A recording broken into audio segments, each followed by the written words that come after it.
Halo, selamat malam teman-teman semua. Apakah suaraku udah terdengar jelas ya? Halo teman-teman, boleh di komen ya kalau jelas. Oke, siap. Oke, terima kasih buat teman-teman komunitas BBKA yang sudah meluangkan waktunya untuk hadir di acara pada malam hari ini. Nah, nanti kita bakal belajar dan sharing-sharing lah terkait AI dan optimalisasi di toko online. Gimana manfaatnya AI untuk persaingan di era sekarang dan seterusnya. Aku izin share screen ya, teman-teman.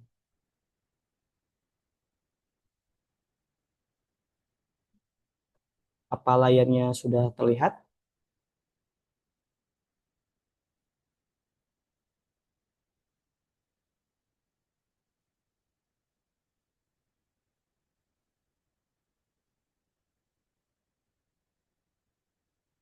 Oke, sudah. Kita mulai, teman-teman. Sebelumnya, selamat malam buat teman-teman semua. Di sini aku bakal cerita ya. Aku ngomongnya cerita, tidak menggurui, tidak mengajari, karena di sini aku pun masih belajar di BBKA ini. Cuma mungkin nanti kalau ada baiknya bisa teman-teman ambil, kalau ada buruknya saya mohon maaf dan mungkin kita bisa pelajari bersama ke depannya. Jadi nggak ada niat menggurui ya teman-teman. Kita bakal belajar terkait penggunaan AI dalam persaingan digital dan optimalisasi toko TikTok Shop. Nah, di era digital sekarang itu nanti bakal muncul istilah small like big, big like small. Jadi perusahaan ya, kita ngomongin perusahaan yang kecil terlihatnya besar dan perusahaan yang besar justru terlihat kecil. Nah, kenapa bisa seperti itu? Next. Nah, sebelum ke materi, aku mau sedikit perkenalan. Ini aku, nama aku Rui Asandi. Untuk sekarang, aku juga ada usaha, ya, Bank Seragam. Kemudian aku di samping itu menjadi profesional sebagai certified trainer dari TikTok Shop. Jadi, mungkin bagi teman-teman yang pengen jualan di toko e-commerce ya di TikTok Shop ya atau TikTok Shop by Tokopedia sekarang namanya itu bisa banget. Nanti kalau mau tanya-tanya juga boleh free 100% untuk komunitas BBKA gitu ya.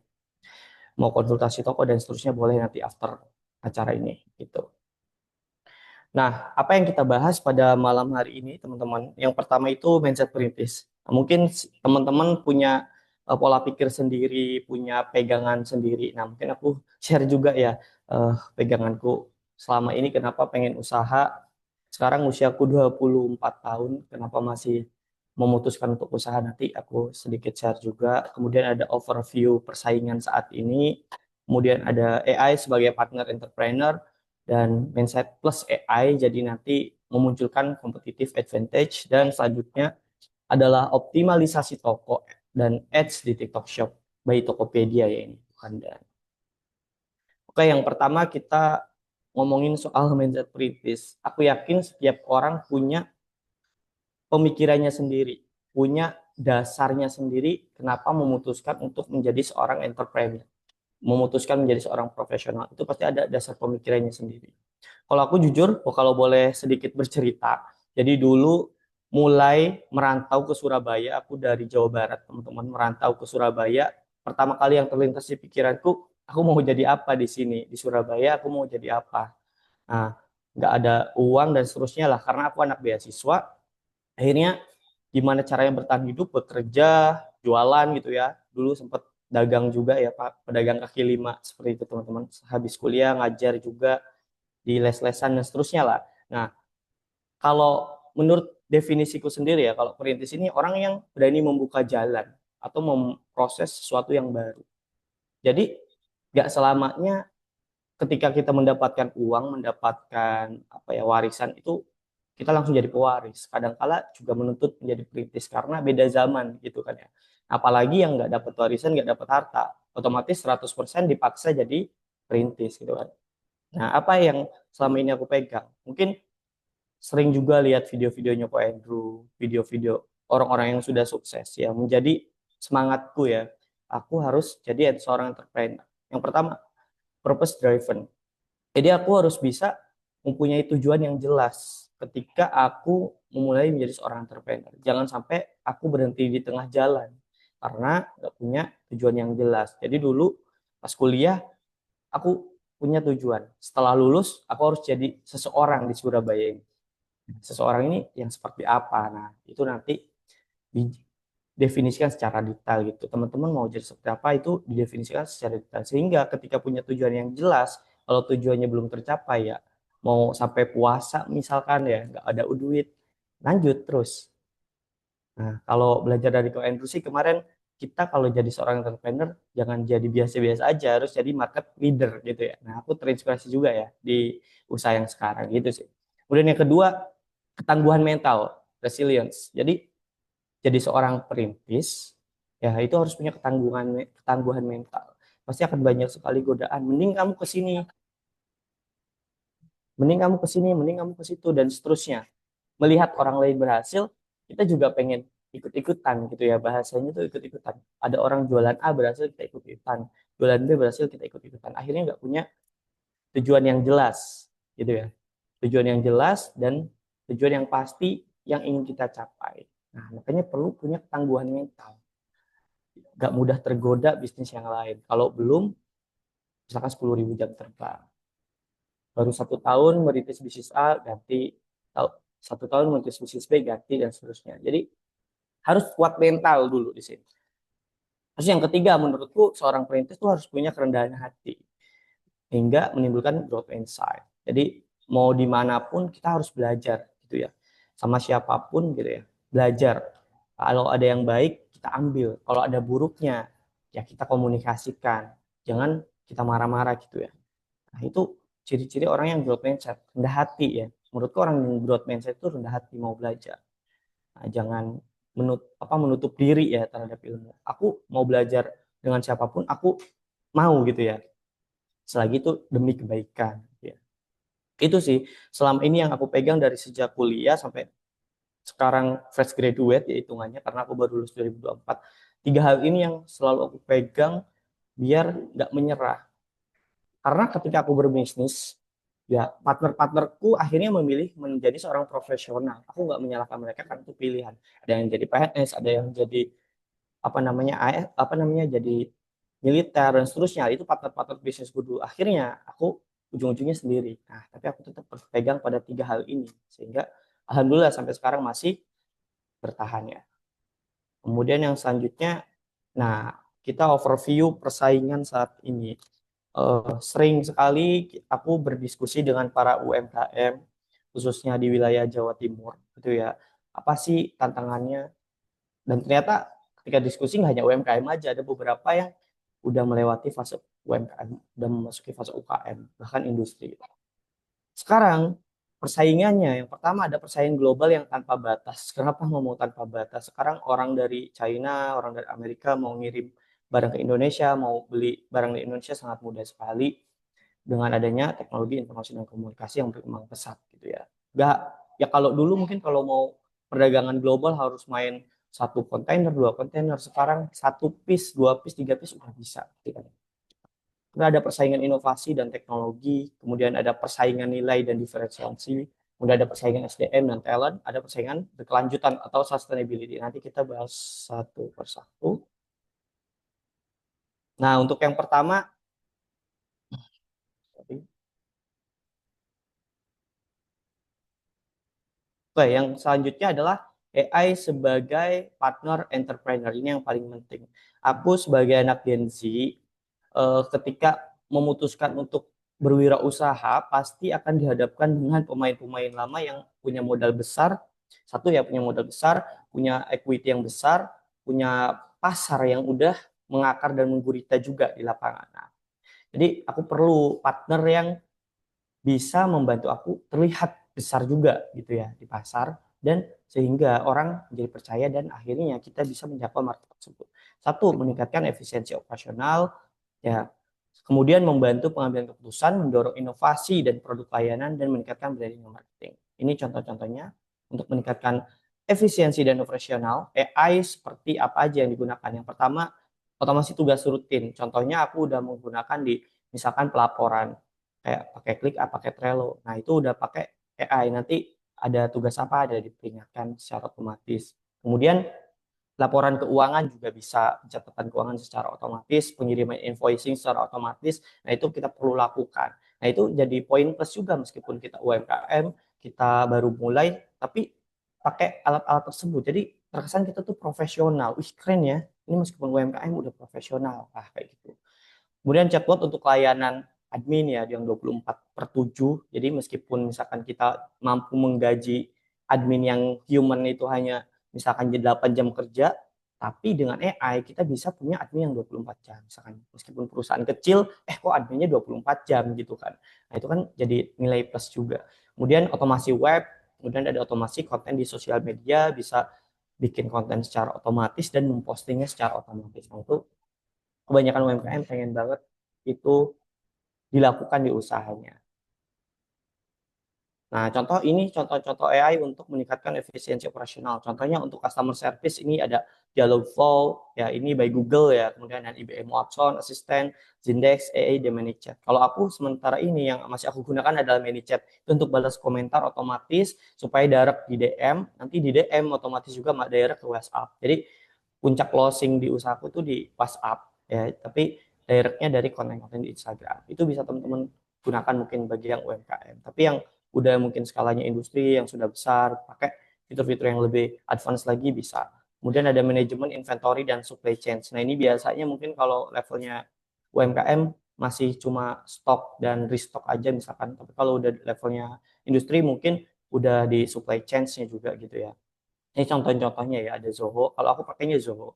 Ada LL Masoft, kemudian ada analisis rantai pasok, kemudian ada Oracle Supply, dan seterusnya. Itu ya, kalau aku pakainya yang Zoho Inventory ini. Ini sederhana banget teman-teman AI-nya karena untuk UMKM, diperuntukannya memang untuk UMKM. Kemudian ada administrasi dan keuangan. Nah, ada Zohobook, Zero AI, Freshbook, Skillsflow. Nah, Skillsflow ini ada otomasi proses bisnis. Kalau yang masih aku gunakan juga Zoho, teman-teman. Jadi aku full untuk produksi dan untuk keuangan aku pakai Zoho karena yang pertama itu sampai berapa puluh ribu invoice itu masih gratis. Kemudian yang selanjutnya fiturnya itu sangat mudah digunakan untuk UMKM atau bagi perintis gitu ya. Kemudian ada administrasi, kemudian ada rekrutmen dan HR. Nah, ini ada banyak sekali, ada hire view dan seterusnya. Jujur kalau aku masih belum karena belum menggunakan karyawan yang jumlahnya sampai ribuan. Jadi masih bisa pakai manusia ya untuk penyeleksinya. Tapi untuk penyeleksiannya nanti mungkin pakai fitur-fitur yang gratis kayak LinkedIn ya. Kemudian ada Zoho Recruit. Ini bisa. Zoho Recruit juga apa ya, fiturnya sangat UMKM label gitu lah. Jadi sangat enak untuk UMKM gunakan. Kemudian ada optimasi web. Ini ada pakai Blacksbox AI. Yang sejauh ini aku pakai adalah Blacksbox AI karena dia lebih mudah dan ada fitur gratisnya dan langganannya juga murah. Aku nggak promosi teman-teman, nggak disponsori juga, nggak ada promosi di sini, hanya benar-benar sharing yang aku gunakan gitu ya. Yang menurut aku secara aku UMKM ini masih terjangkau. Tapi mungkin kalau yang udah levelnya industri bisa pakai level lebih advance ada lagi gitu. Kemudian yang selanjutnya AI juga bisa digunakan untuk mengambil keputusan ya. Tapi lebih tepatnya bukan mengambil keputusan sih, lebih tepatnya membantu kita untuk mempertimbangkan ketika mengambil keputusan. Tetap yang mengambil keputusan itu kita. Tapi kayak misalkan mau analisis marketing, nah kita bisa analisa penjualan, analisa perilaku pelanggan, kemudian riset tren pasar yang secara cepat gitu ya, itu bisa pakai AI. Kalau dulu sebelum ada AI kita satu-satu, misalkan analisa data apa namanya yang tren, misalkan kita mau ngincer SEO nih di Google, apa ya kata kunci yang oke, misalkan di Semrush, misalkan, nah itu kita cari satu-satu gitu kan. Nah, dulu kan masih seperti itu. Kalau sekarang kita bisa pakai AI untuk menganalisis data-data tersebut. Nah, jadi ada satu kasus juga, bukan satu case ya. Dulu ketika mau pergantian atau rebranding brand atau kemasan brand satu perusahaan besar ya, ada salah satu perusahaan besar udah TBK, itu harus melakukan survei lapangan, ada focus group discussion, banyaklah prosesnya. Nah, dengan adanya AI mendapatkan hasil yang lebih akurat dengan menggunakan data big data. Nah, itu lebih enak sekali teman-teman daripada harus menggelar acara FGD, menggelar apa yang lebih besar. Tentunya memakan cost yang lebih besar juga gitu. Itu untuk analisis data. Kemudian yang kedua untuk memprediksi permintaan atau demand forecasting ya. Jadi agar stok dan distribusi lebih efisien. Misal setahun ini atau sebulan ini data penjualan kita seperti ini. Kalau untuk F&B mungkin masih bisa diprediksi bulanan ya, tapi kalau udah mainnya skala besar, kita harusnya pakai data tahunan. Jadi kita bisa upload data tahunan kita, kemudian kita tanya gimana untuk permintaan di tahun depan. Dengan tentunya kita masukkan prom-prom atau hal-hal kejadian-kejadian yang ada di tahun sekarang gitu misalkan, sehingga si AI-nya bisa menganalisis untuk demand forecasting di tahun depan. Gitu sih. Kemudian ada rekomendasi strategi harga dan promosi berbasis data. Nah, ini yang paling oke juga. Karena ini juga bisa memangkas apa ya, peranan agensi sih sebenarnya. Karena kalau dulu kita mau apa ya, mengoptimalkan biar harganya kompetitif itu harus datanya banyak kan yang kita pelajari.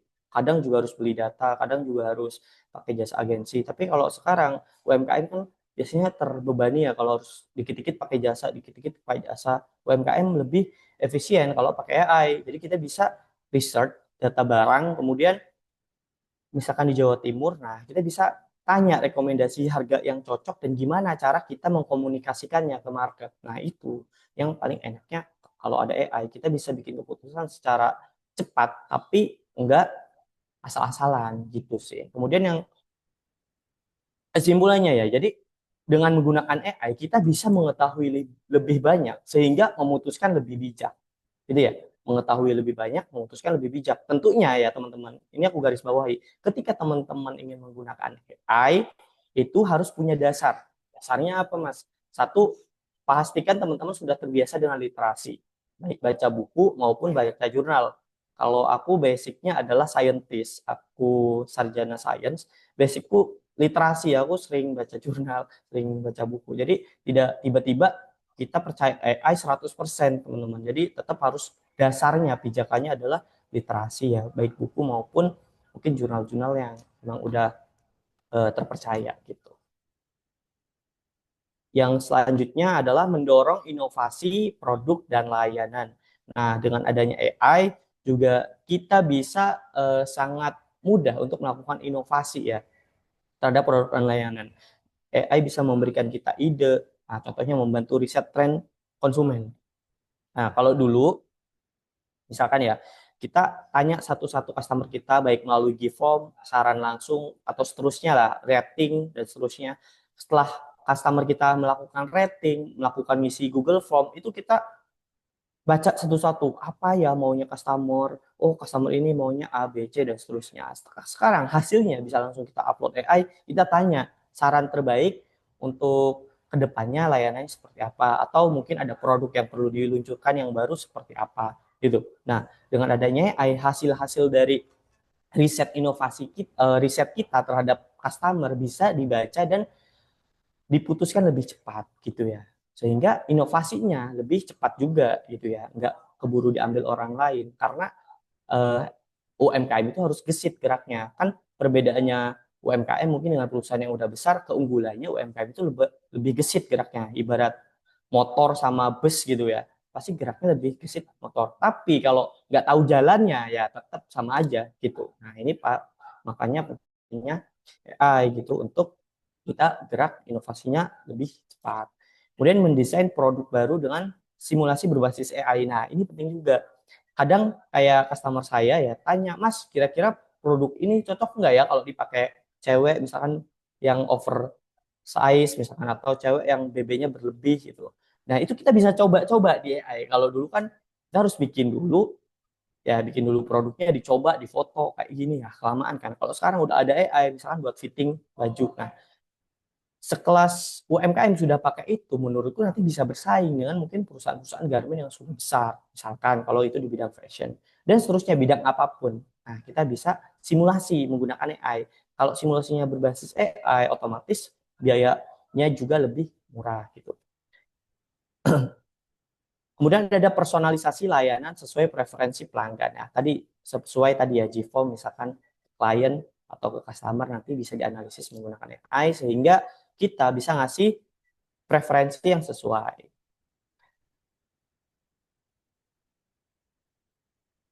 Nah, selanjutnya adalah meningkatkan marketing dan branding. Nah, untuk meningkatkan marketing branding, kalau aku jujur aja ada 3 yang aku gunakan. Yang pertama untuk membuat konten secara otomatis, baik caption, artikel, serta desain awal.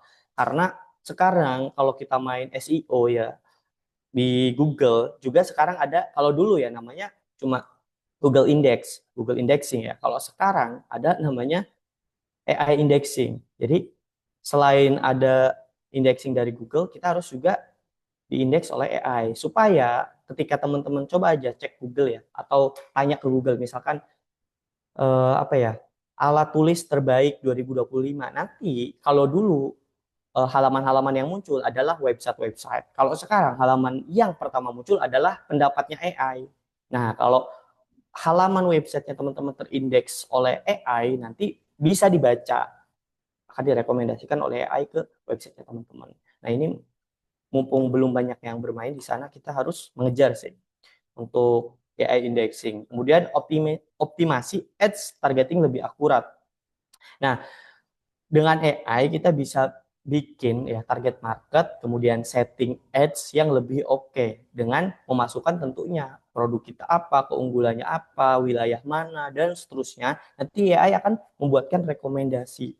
Ya, banyak sekali kalau ditanya AI-nya apa Mas, banyak sekali teman-teman. Mau pakai AI manapun asal teman-teman cermat ketika menggunakannya, mau ChatGPT, DeepSeek, Gemini, Blacksbook AI dan seterusnya banyak, terserah. Yang penting teman-teman tetap harus sebagai manusia yang mengambil keputusannya. Kemudian ada analisis sentimen publik terhadap brand. Nah, contohnya ketika membuat campaign. Nah, ketika kita membuat campaign nanti dengan menggunakannya AI kita bisa apa ya, membuat suatu percobaan ya tanpa misalkan membuat publik marah beneran gitu kan. Kalau udah kalau udah terlanjur malah marah beneran kan repot ya, nanti malah bawa ke UITE dan seterusnya. Nah, ini bisa kita simulasikan di AI. Enaknya seperti itu. Yang kemarin aku coba optimalisasi ya di usahaku sendiri adalah di Ads dan di SEO. Tapi SEO-nya bukan SEO Google, aku SEO-nya di Instagram dan email. Nah, ternyata pernah satu ketika satu perusahaan BUMN buat cari search ya perusahaan sebagai pengadaan seragam ya.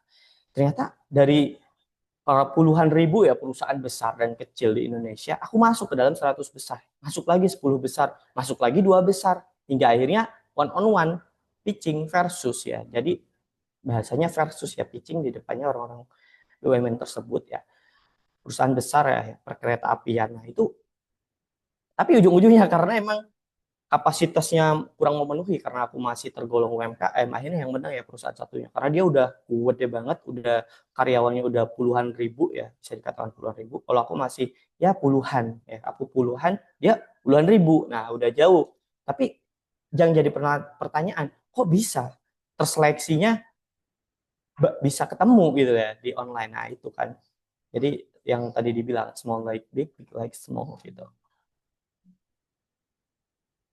Nah, selanjutnya adalah mindset plus AI. Jadi menimbulkan competitive advantage. Ketika mindsetnya teman-teman udah benar, kemudian mau mengkolaborasi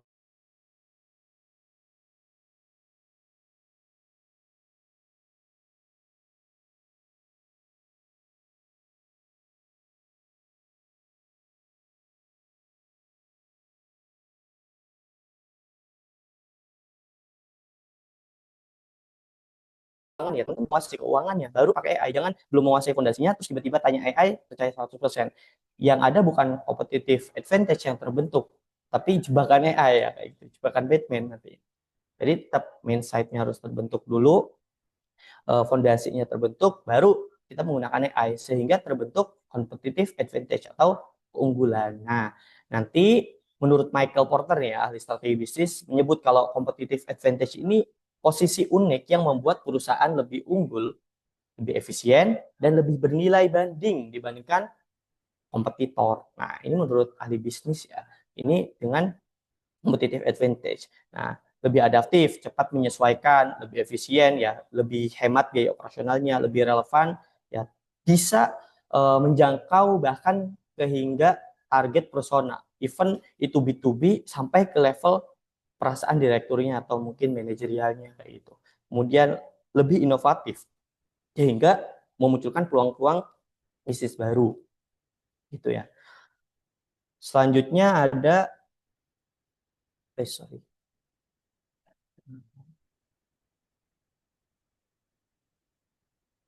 Oke, selanjutnya ada jenis competitive advantage. Yang pertama ada cost advantage, ada keunggulan di segi biaya, ada differentiation advantage, keunggulan dari segi diferensiasi atau apa ya, keunikan. Kemudian ada focus atau niche advantage. Nah, kita bahas, sorry. Nah, kalau cost advantage jelas ya. Kalau perusahaan itu lebih efisien, kemudian pengelolaannya lebih transparan, lebih dipercaya, pasti orang akan memilih kerjasama dengan perusahaan tersebut, baik B2B maupun B2C. Pasti ketika dia memiliki keunggulan di bidang cost advantage-nya akan lebih baik. Dan akan ngaruh juga ke price, ke harganya, dan seterusnya, kesejahteraan karyawan dan seterusnya. Nanti kita bahas di bagian ESG. Kemudian ada differentiation advantage, keunggulan di diferensiasi. Nah, dia punya benar-benar pembeda yang unik dibandingkan lainnya. Contoh, oke lah aku bisnisnya UMKM konveksi, tapi aku ada differentiation advantage-nya. Apa? Aku memadukan AI dan kolaborasi. Jadi aku sistemnya konveksi hub. Selain aku produksi sendiri, aku connecting beberapa perusahaan yang sejenis supaya menjadi satu perusahaan yang lebih besar. Misal karyawanku cuma ada 30, aku menggait beberapa perusahaan lain sehingga jumlahnya jadi 300. Tanpa aku harus memiliki kayak misalkan kayak Sritex ya, punya banyak penjahit, punya pabrik yang besar. Nah, itu kan terlalu beresiko juga. Tapi bisa apa ya, bisa mengcover produksi yang seperti itu kayak gitu. Jadi kita punya differentiation advantage meskipun mungkin terkesannya ya UMKM gitu. Nah, jadi jangan berkecil hati, meskipun kita UMKM, kita harus punya differentiation advantage ini, keunggulan di sisi perbedaannya. Kemudian ada fokus atau niche advantage. Kalau ini biasanya perusahaan-perusahaan yang benar-benar perusahaan startup rintisan yang menemukan problem solving eh, sangat dibutuhkan oleh orang. Nah, ini biasanya bisa dibilang juga penemu, dia punya hak paten, yang ujung-ujungnya nanti dia sebagai pelopor di bidang tersebut. Tapi sangat sedikit sekali perusahaan jenis ini. Contohnya kalau di Indonesia mungkin ada Gojek gitu ya, dia kan salah satu startup yang uh, pelopor ya kendaraan online di Indonesia misalkan kayak gitu dan seterusnya. Termasuk BBKA ini, BBKA ini adalah niche market, tapi ini bukan sisi bisnis, organisasi yang memiliki niche market tertentu ya. Ada pelajar, ada profesional, ada owner bisnis, dan yang paling penting semuanya gratis. Oh, nggak ada organisasi sekeren BBKA yang gratis, apalagi materi-materinya gratis semua di BBKA. Aku udah ikut banyak ya beberapa organisasi, nggak ada yang 100% full gratis seperti BBKA. Nah, itu termasuk niche advantage kalau dalam bisnis. Apa yang mau dikejar gitu kan. Selanjutnya ada optimalisasi toko dan S di toko di TikTok Shop. Ini expertise bidangku kalau di dunia profesional. Jadi selain di bisnis, aku juga profesional di bidang e-commerce atau TikTok Shop ini. Nah, kenapa TikTok ya? Sebenarnya aku dulu juga praktisi di Shopee karena eh, tarifnya lebih naik, kemudian trennya bergeser. Kalau dulu orang cari barang, nah muncul kayak etalase, apa namanya, toko ya, e-commerce lah ya, Shopee, Tokopedia, Lazada dan seterusnya. Sekarang trennya pengennya lihat video dulu, pengen lihat orang pakai produknya dulu, pengen lihat review orangnya dulu, baru beli. Dan kalau mau beli, nggak usah repot-repot cari lagi, langsung di videonya itu. Nah, trennya sekarang kalau teman-teman mungkin pernah dengar namanya shop entertainment. Jadi bukan e-commerce lagi, tapi shop entertainment. Jadi toko berbasis entertainment, video, hiburan yang bisa di check out di situ langsung. Kenapa TikTok penggunanya terbesar di Indonesia, dan kalau di Indonesia jumlahnya terbanyak di dunia. Ya, 194 juta pengguna. Kita ngambil 1% saja sudah oke sekali teman-teman. Apalagi kalau produknya duplicatable banget, jadi produknya sangat bisa diduplikasi dan bisa dikirim jarak jauh. Itu bisa sekali, baik B2B maupun B2C, sangat bisa sekali di TikTok ini teman-teman. Terutama untuk UMKM ya, yang masih mungkin modalnya terbatas 1 juta, 2 juta, sampai 5 juta, 10 juta, itu masih bisa banget untuk jualan di sini. Optimalisasi toko TikTok Shop apa aja teman-teman? Nah, ini yang biasanya aku juga seorang di profesional konsultan toko TikTok Shop ada yang omsetnya sampai miliaran padahal cuma jualan teh herbal, ada yang omsetnya miliaran padahal cuma jualan parfum harga 20 ribuan. Itu ada, teman-teman. Nah, apa yang perlu dioptimalisasi? Satu, short video, kemudian yang kedua live streaming, yang ketiga shop tabs, yang keempat affiliate, kemudian yang kelima TikTok Shop Ads. Nah, ini di sini teman-teman harus berpikiran POV-nya yang punya toko, POV-nya ownernya, bukan POV-nya konten kreator ya. Nah, itu yang perlu digarisbawahi, POV-nya yang punya toko. Kemudian yang pertama yang kita akan bahas itu nanti hari ini terkait shop tabs dan TikTok Ads aja. Karena yang lainnya mungkin teman-teman udah paham ya, kalau short video itu konten, teman-teman. Banyak sekali sebenarnya di dalamnya. Nanti kalau teman-teman mau belajar, mau konsultasi terkait TikTok ini, boleh WA atau DM aku secara gratis sekali, teman-teman, untuk teman-teman komunitas BBKA. Kemudian, nah ini yang perlu dikuasai untuk pengaturan shop tabs. Jadi apa shop tabs itu, Mas? Kalau teman-teman buka aplikasi TikTok, ke bagian toko, di situ ada muncul kategori-kategori produk. Nah, bedanya dengan di Shopee, kalau di bagian kategori-kategori produk di shop tabs ini tanpa ads, jadi full organic. Yang di ads-nya hanya di bagian all. Jadi di shop tabs itu ada bagian fitur all, kemudian ada bagian all, kemudian ada bagian kategori-kategori, teman-teman. Nah, nanti yang teman-teman fokus hari ini adalah di bagian kategori-kategori, teman-teman. Bentar ya, teman-teman. Baterainya habis.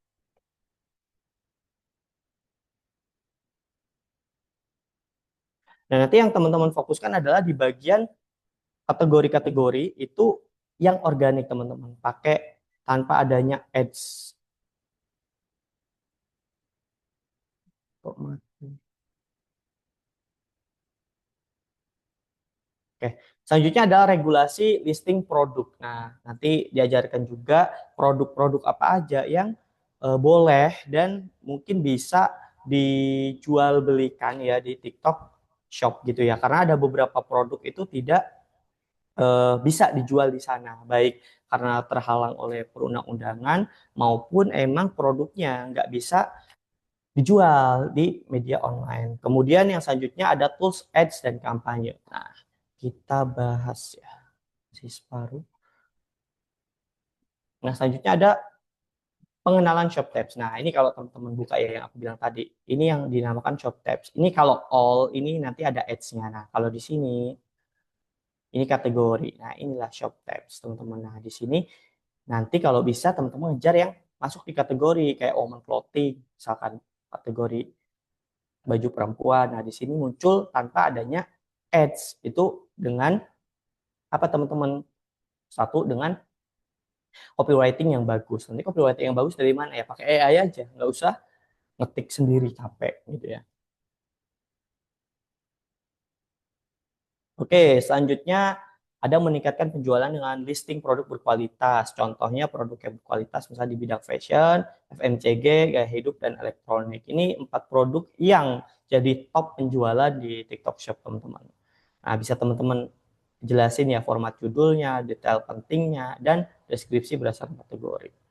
Kemudian selanjutnya meningkatkan visibilitas atau produknya biar mudah terlihat. Tentunya kalau biar mudah terlihat harus memasukkan kategori yang tepat. Jangan kategorinya fashion, misalkan baju dimasukinnya kategori obat-obatan atau kecantikan misalkan. Nah, itu harus memasukkan kategori yang tepat. Nah, selanjutnya menambahkan kunci atribut dan varian. Ini nanti bisa di setting aja ya kalau emang teman-teman niat mau jualan di TikTok Shop. Aku next aja. Kemudian ini tools optimasi untuk produk peringkat pencarian teratas supaya meningkatkan produk teman-teman ketika dicari. Yang pertama meningkatkan peringkat pencarian. Nah, teman-teman bisa masukkan judul dan gambar produk judulnya yang tentunya yang lagi trending, yang lagi viral gitu, teman-teman. Kemudian melakukan rekomendasi untuk deskripsi dan gambar yang lebih baik juga. Nah, nanti teman-teman search yang trending itu apa, teman-teman kasih opsi pemilihan kata-kata yang lebih baik. Contohnya mungkin kalau ini ya, kemeja pria adem. Nah, teman-teman bisa ganti misalkan kemeja pria nyaman, misalkan dan seterusnya lah. Teman-teman bisa apa ya, bisa variasikan lah. Nah, ini memanfaatkan kata kunci teratas dan meningkatkan kata kunci. Metode satu, teman-teman bisa menemukan kata kunci dengan skor klik paling tinggi. Bisa dicari ya teman-teman, enaknya di sini tuh. Jadi teman-teman bisa cari produk yang nilai kliknya paling tinggi. Nah, di antara kata kunci tersebut, teman-teman bisa dengan juga mengakali di judulnya. Jadi produk yang kliknya paling tinggi ini apa? Teman-teman padukan judulnya supaya sesuai gitu ya.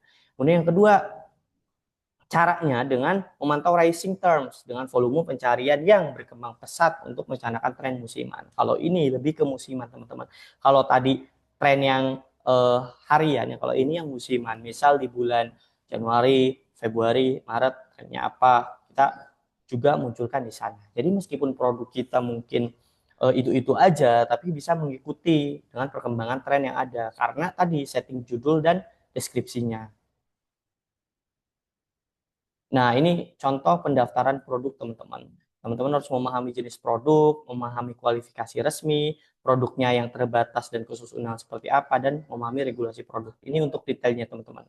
Nah, ini beberapa kategori produk sesuai regulasi TikTok. Yang pertama ada produk terlarang. Kalau produk terlarang tentunya produk yang baik secara undang-undang maupun TikTok sudah dilarang. Ini contohnya hewan, senjata tajam, dan seterusnya. Terus yang selanjutnya ada produk yang dibatasi. Ya, produk yang dibatasi ini produk yang memerlukan persetujuan terlebih dahulu. Nah, produknya boleh teman-teman dijual belikan, tapi ketika teman-teman upload harus mengalami persetujuan dulu dari pihak TikTok. Tapi biasanya mayoritas produk kalau emang legalnya lengkap dan apa ya produknya tidak berbahaya itu langsung teman-teman enak. Kemudian produk tidak didukung. Apa contohnya? Sebenarnya produknya secara undang-undang misalkan boleh, tapi tidak didukung oleh platform. Contohnya jual tanaman hidup. Kan secara perundang-undangan kita jualan tanaman itu boleh. Tapi di platform kalau kita kirim kan nanti misalkan layu dan seterusnya. Itu nggak didukung. Jadi beberapa produk nggak didukung karena demi keselamatan dan seterusnya. Meskipun secara undang-undang boleh misalkan. Kemudian ada produk khusus undangan. Nah, kalau produk khusus undangan, produk yang hanya bisa dijual oleh seller-seller yang memiliki undangan khusus. Contohnya obat-obatan, farmasi, perhiasan otomotif, kemudian frozen food. Nah, barangkali ada teman-teman yang usaha frozen food, kalau jualan di TikTok Shop itu harus pakai khusus undangan. Caranya dengan mengajukan kepada pihak TikTok Shop-nya untuk mendapatkan penjualan produk khusus undangan. Gitu. Nah, selanjutnya matriks berdasarkan pengoptimalan. Nah, kalau kita ini nggak di TikTok Shop doang ya, kita ngomongin penjualan dimanapun, matriks ini digunakan. Ini sejenis marketing funnel ya teman-teman. Mulai dari awareness sampai customer kalian loyalty. Nggak hanya di TikTok Shop doang, di semua lini pemasaran kayaknya digunakan marketing funnel ini. Awareness. Nah, kalau di TikTok, apa caranya optimisasinya? Klik, diklik tujuannya klik total klik rasio tayang atau CTR kemudian ada tampilan halaman detail produk ya itu nanti yang kita konversi sebagai awareness ini baru tahu kemudian ada consideration customer udah mulai minat nih udah mulai banding-bandingin harga udah mulai banding-bandingin review udah mulai banding-bandingin kualitas nah apa yang perlu diperbanyak di sini optimasinya adalah di waktu tonton bikin tontonnya lebih menarik tontonannya lebih menarik kontennya lebih variatif gak monoton nah ini contohnya kalau di TikTok Shop nanti bisa live streaming ya di live itu bisa lebih menarik contohnya kemarin tuh ada yang live jualan kafan ada tambahan orang pakai kafan di belakang kayak pocong gitu dan seterusnya lah itu biar menarik. Kemudian penonton unik ya live. Ada yang dandan jadi bayi, ada yang live sambil tiduran, tapi bisa baca terus komennya dan seterusnya. Kemudian ada penonton efektif live. Ya, jadi harus dianalisis. Kalau bisa penontonnya lebih dari 10 detik nonton konten atau live kalian. Kalau enggak, berarti ada yang salah. Di consideration juga masih ada tahap namanya produk diklik di dalam live. Jadi biasanya kalau kita jualan nanti kan orang-orang masukin ke dalam keranjang gitu ya. Di dalam keranjang itu nanti kita bisa lihat orang udah masukin klik produknya tapi kok nggak dicek out itu kita analisa ya kenapa gitu ya. Apakah harganya kemahalan, apakah nggak ada promo atau apa gitu kan. Nah, baru ke tahap purchase atau pembelian. Nah, Purkes teman-teman, customer itu check out, dan kalau bisa nih tipsnya kalau di TikTok Shop, kebanyakan Purkes itu ada di dua hal. Satu, konten review produk. Itu kebanyakan Purkes. Yang kedua, kalau di live itu dikasih promo atau batas waktu. Contoh, dalam waktu 1 menit harganya aku turunin jadi under 300 ribuan. Kalau kalian nggak check out, ya salah kalian kalau nggak kebagian. Misal kayak gitu. Nanti dalam 1 menit dihitung tuh, karena ada timernya. Nah, kalau udah waktunya habis, harganya kembali seperti semula. Nah, itu bisa meningkatkan check out. Padahal ya aslinya sama aja harganya, cuma main harga coret dan seterusnya gitu kan. Udah ada loyalty. Loyalty ini berarti customer kalian udah loyal. Nah, makanya ketika podcast ini pastikan produknya benar-benar bagus, jangan salah-salah dikirim gitu ya. Ada pelanggan beli mentang-mentang belinya sedikit dikasihnya yang jelek misalkan kayak gitu. Biar loyalty, kalau udah loyal, mereka loyal beli repeat order, nanti GMV kalian ketika jualan di TikTok Shop juga akan tinggi. Nah, JMV contohnya ada ROAS pembelian, ada total pembelian, purchase rate, biaya iklan per sesi live, dan seterusnya. Nanti itu dianalisa juga buat teman-teman yang mungkin sekarang mahasiswa atau mungkin profesional yang coba switching jadi seorang entrepreneur. Mungkin jualan online ini adalah salah satu apa ya, salah satu alat atau salah satu media yang bisa kalian gunakan karena modalnya minim, yang penting paham cara algoritmanya bekerja, cara menggunakannya. Aku rasa itu akan nanti worth it untuk kalian yang coba switching dari dunia profesional misalkan ke dunia entrepreneur, atau mungkin entrepreneur yang mau memasuki dunia online gitu sih. Nah, selanjutnya adalah konten kreatif. Ini sedikit aja contoh-contoh konten yang mungkin bagus secara algoritma kalau di TikTok. Durasi videonya kurang dari 30 detik. Ini konten marketing ya, teman-teman, bukan konten branding. Karena kalau branding yang penting isinya, durasinya berapapun kalau bagus nanti ditonton. Tapi kalau marketing secepat mungkin, sebisa mungkin biar kliennya check out. Jadi videonya pendek, durasinya kurang dari 30 detik, performanya lebih baik. Nah, pastikan di 3 detik pertama atau hooknya bagus. Kemudian variasi visual. Nah, jangan satu video itu stuck ya, statis gini, statis selama 30 detik ngomong.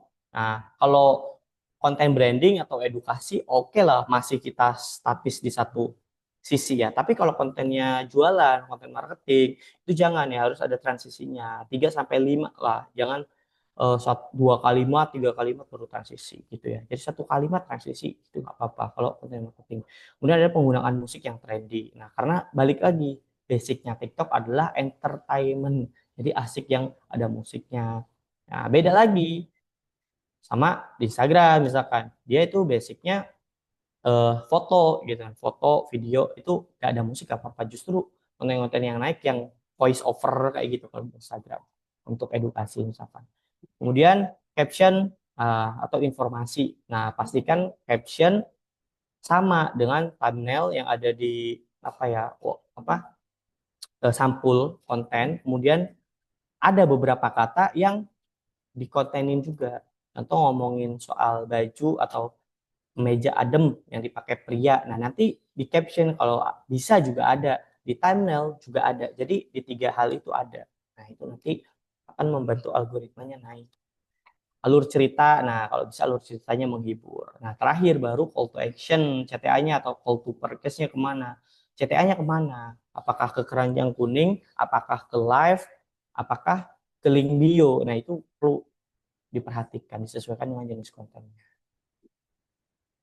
Selanjutnya, memenangkan momen penting di shop Tokopedia. Nah, kadang kayak barusan ya, even aku ada konsultasi juga orang, Mas, saya sudah menjalankan iklan selama live, bahkan 24 jam iklan saya nonstop Mas selama sebulan. Tapi kok hasilnya nggak maksimal. Nah, Ibu 24 jam jalan terus iklan, buang-buang budget Bu. Karena TikTok itu sukanya terkoneksi antara video, nanti live streaming, dan toko. Jadi jangan 24 jam, ambil di momen-momen. Nah, kalau untuk awareness, sorry ya, bukan marketing, awareness, branding, ya boleh 365 always on setahun 24 jam tiap hari on, nggak apa kalau untuk awareness. Tapi kalau untuk jualan, kalau untuk marketing, jangan. Contohnya kalau untuk marketing itu di build suspend atau di sebelum live. Misalkan live-nya jam 9 malam, ya, ya jam 9 malam kurang 1 menit, kurang 2 menit, atau selama live-nya itu diiklanin konten short video teasernya yang mengarahkan untuk join live. Pernah nggak sih teman-teman kayak gini? Lihat konten, misalkan, Pak punya uang 1.000 nggak? Saya beli HP-nya harga 1.000.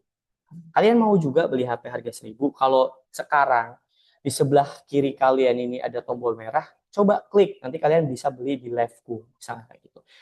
Itu diiklankan ketika dia hamin berapa menit live sama ketika live. Sehingga ketika kalian lihat kontennya, ada tombol merahnya, bisa diklik dan masuk ke live, sesi live-nya. Kadang kita kan heran, kok bisa pas ya? Pas aku lihat kontennya, kok ada live-nya. Nah, itu karena build suspend disesuaikan waktunya. Kemudian ada fokus pada value. Nah, ini tadi ya yang aku bilang selama live berlangsung. Jadi cuma ada di 3 sesi itu. Awareness boleh jalan tiap hari, kemudian build suspend sebelum, kemudian fokus on value-nya pas live streaming. Drift action. Nah, jadi kalau teman-teman execution ads-nya di 3 waktu ini dan sesuai kontennya, aku rasa oke hasilnya. Gak buang-buang budget ads juga ya. Karena nanti kalau budget ads untuk marketing dengan awareness itu beda nanti potongannya ya. Lebih mahal yang marketing. Nah, selanjutnya mungkin yang terakhir terkait dengan important ESG in business. Jadi sedikit sharing juga uh, klienku yang di TikTok Shop, dia banyak sekali menghasilkan sampah sehingga mungkin di lingkungan sekitar ditegur oleh kepala desa. Nah, ini hubungan juga. Jadi daripada sampai kita ditegur itu baru skalanya UMKM. Udah sampai ditegur, apalagi kalau skalanya udah pabrik, udah bukan ditegur lagi, penalti oleh dinas DLH, misalkan oleh DLH kena penalti gitu. Nah, makanya harus penting ESG ini, apa, environment, social, and governance. Nah, kenapa ini penting? Jadi customer sama investor ya sama-sama membutuhkan respon lebih beyond profit. Jadi selain profit, mereka juga butuh respon sekalian di ESG ini. Kemudian ada ESG, environment, social, and good governance ini with trust and long term value. Apalagi kalau usahanya besar dan mainnya di corporate branding. Nah, ini pasti wajib banget mulai membangun ESG kalau mau mainnya di corporate branding. Nah, personal branding sama produk branding aja sudah main ESG, apalagi yang corporate branding yang skalanya bisnisnya gede, industri, wajib banget. Nah, kemudian kenapa ya orang itu kadang aku nanti aja deh ESG-nya gitu ya. Karena tadi biayanya mahal. Contohnya mau bangun apa ya, pembangkit listrik tenaga matahari, misalkan PLTS, pembangkit listrik tenaga surya, biayanya tinggi. Harus investasi mungkin sehingga eh, apa ya, biaya investment atau biaya operasional produk perusahaannya itu meningkat 5 kali lipat di tahun ini misalkan. Tapi ternyata setelah dilakukan, efek jangka panjangnya itu ternyata memangkas biaya operasional hingga separuhnya setiap tahun misalkan. Dan poin paling pentingnya adalah bangun long term value. Pemerintah, kemudian partner bisnis, investor, lihat produk kita bukan hanya produk yang mementingkan profit aja, tapi keberlanjutan. Itu sih pentingnya environment, social, and governance. Kalau pengalaman aku dan pengalaman kainku itu tadi, kalau aku di bidang garment ya, limbahnya ada kayak kain perca dan lain-lain. Itu kalau aku asal buang, apa nggak dimanfaatkan, ya itu jadi sampah gitu ya, mencemari lingkungan. Nah, terus gimana ya? Bisa kita pekerjakan orang-orang yang mungkin menganggur, kain percanya dibikin jadi lap atau keset. Nah, itu udah main di environment juga, sosial juga. Nah, governance, tata kelola limbah nanti, tata kelola keuangan. Nah, bisa menghasilkan pemasukan yang baru juga. Nah, itu kalau kita mengelola ESG. Emang ribet, tapi nanti mungkin next ke depannya bagi pelaku bisnis akan berdampak bagus banget sih. Bahkan ya di beberapa perusahaan sudah menggunakan consulting ESG. Tapi kalau teman-teman para pengusaha bisa memahaminya sendiri akan lebih bagus sih, karena yang paham bisnisnya teman-teman kan teman-teman sendiri, bukan orang lain gitu ya. Itu akan lebih bagus juga. Mungkin yang terakhir udah selesai. Udah selesai barangkali mungkin dari teman-teman ada pertanyaan, boleh raise hand atau boleh di komen, baik terkait AI ataupun Ads ataupun TikTok Shop gitu ya. Terutama yang teman-teman yang lagi merintis, yang masih UMKM misalkan, boleh banget kita belajar bareng.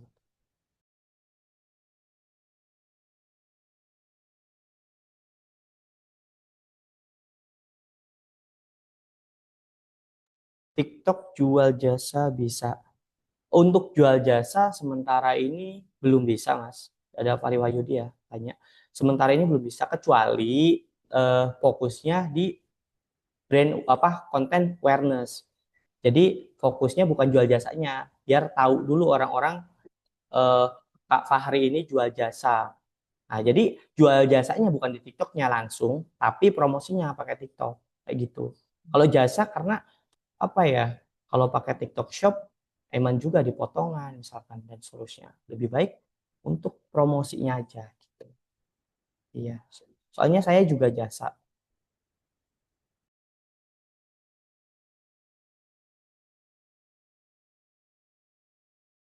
Oke, ini ada lagi sebenarnya teman-teman yang memungkinkan untuk Ryzen atau Open Mic boleh ya biar langsung dibaca. Halo Kak, saya menjual barang kemasan makanan dengan SKU lebih dari 100. Ini dari Kak Matthew Walk. Halo Kak, saya menjual barang kemasan makanan dengan SKU lebih dari 100. Apakah lebih baik saya menyatukan beberapa SKU dalam satu produk sehingga etalase tidak terlalu banyak atau justru perlu dibuat satu? Kalau saran saya Kak Matthew, kalau produknya ada sampai ratusan, banyak sekali ya. Saran saya diklasifikasikan dulu produk yang sejenis, kalau bisa punya beberapa toko. Karena pengalaman dari klien-klienku ya yang konsultasi di aku, ada yang awalnya punya 200 produk dalam satu toko. Terus aku sarankan untuk klasifikasi berdasarkan kategori, bikinkan tokonya masing-masing, total sekarang ada 10 toko. Ternyata GMV-nya naik berkali-kali lipat jauh sekali dibandingkan dengan pakai satu toko itu. Karena nanti si algoritmanya akan lebih mudah membaca Kak Mateo gitu. Itu kalau toko ya. Selanjutnya Rizal. Ini ada yang resen dulu ya. Kak siapa ini? Lujhan. Boleh kan Lujhan?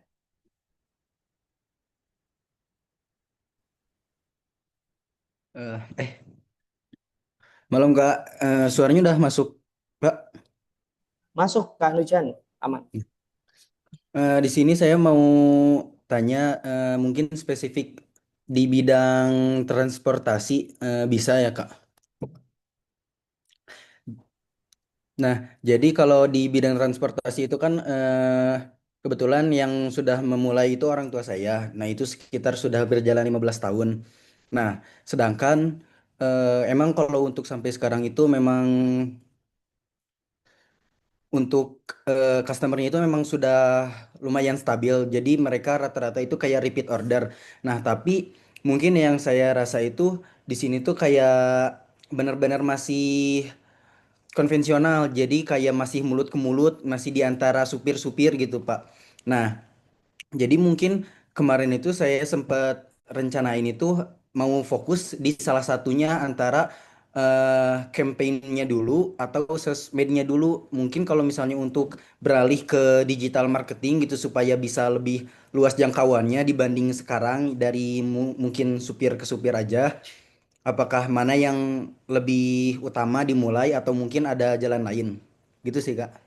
Sorry Kak Lujhan, untuk transportasinya ini B2B ya? Kayak forwarder kah atau apa tuh? eh B2B sama B2C sebenarnya. Soalnya spesifiknya itu high S sih, Kak. Jadi di sini tuh emang kalau misalnya di B2B itu justru kita marginnya lebih tipis. Sedangkan kalau kita direct ke B2C itu jadi lebih tebal. Soalnya biasanya mereka paketan gitu langsung all in gitu, Kak. Oke, ini kan kalau transportasi sebenarnya termasuknya jasa ya, karena kakak kan nggak Iya, jual mobilnya, tapi jual betul. jasanya. Kalau jasa, kak, kalau mau mulai branding di TikTok, mainnya bukan dijual jasanya, tapi nge-brandingnya. Ya. Gimana caranya? orang-orang misal ya kalau mau sewa high es itu keingetnya ke kakak. Nah, itu apa yang temen yang kakak bangun ya. Jadi misal high es ter apa ya, high es terkece di Surabaya misalkan, atau high es teradem di Surabaya, ya bikin campaign dan itu terus menerus. Kalau aku ya konversiku ya Iya. bikin seragam di aku berhadiah 10 juta, mahasiswa tertarik, dia bikin 1 juta hadiahnya 10 juta misalkan. Nah, kayak gitu, kayak bikin campaign yang itu bisa berjalan. Kalau jasa ya setelah ada yang setahun, dan ada yang nanti mungkin kakak bagi, ada yang per bulan, ada per minggu. Nah tentunya yang campaign setahunnya ini yang disebut mega campaign, yang biar orang tuh aku harus pakai ini biar biar dapetin ini kayak gitu. Gitu contoh lah, contoh gini, kalau minimal 10 kayak bikin sewa high es di aku bisa dapat mobil misalkan, itu misalkan setahun itu dipromosiin terus-terus, orang akan mikir. Nanti tentunya harus disediain ya budget marketingnya yang Ya, di betul. akhir tahunnya itu. Tapi kan setahun ya kak, setahun kita pakai budget marketing yang gede, tapi orang tuh akan mikir, aku kalau mau sewa high es di sana aja, harganya kompetitif, miring, harganya apa ya kalau bahasa Indonesia itu sama lah, ngeper Mm. lah kalau bahasa Surabayanya itu sama, tapi ada hal lain yang akan aku dapatkan.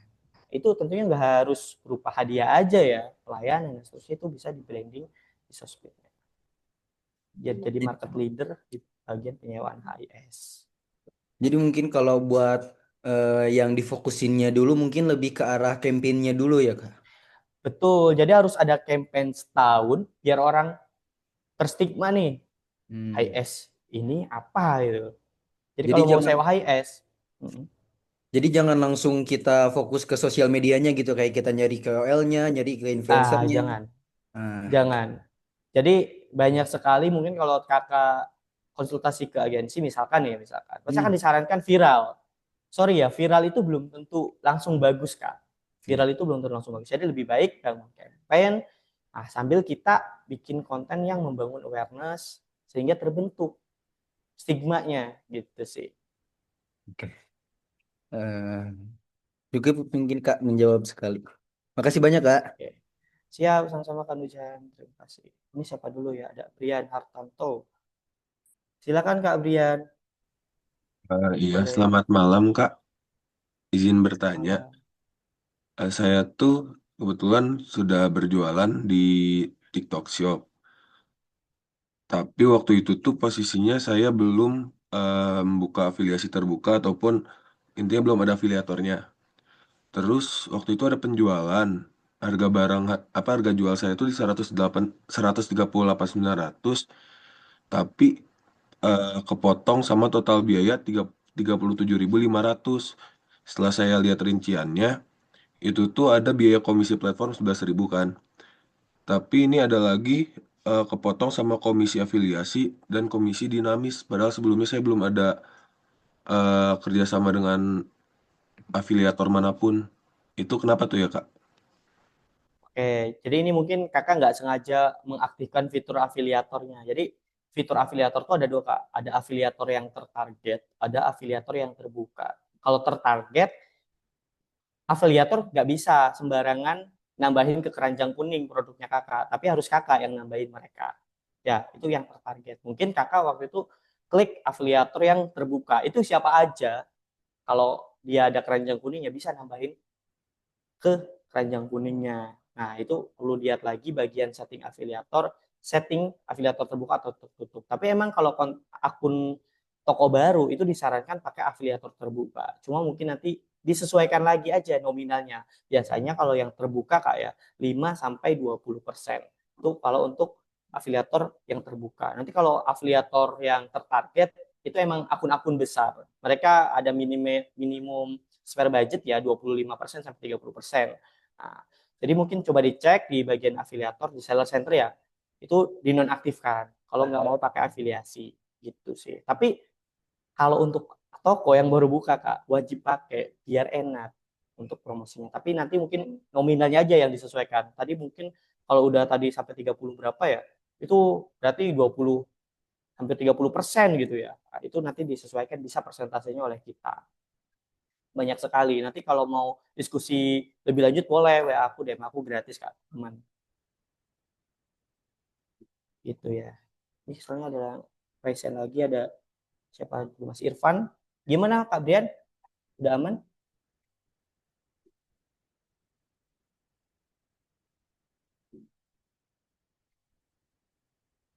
Halo? Kak Maaf Kak, Brian tadi aman? nggak bisa unmute sendiri soalnya.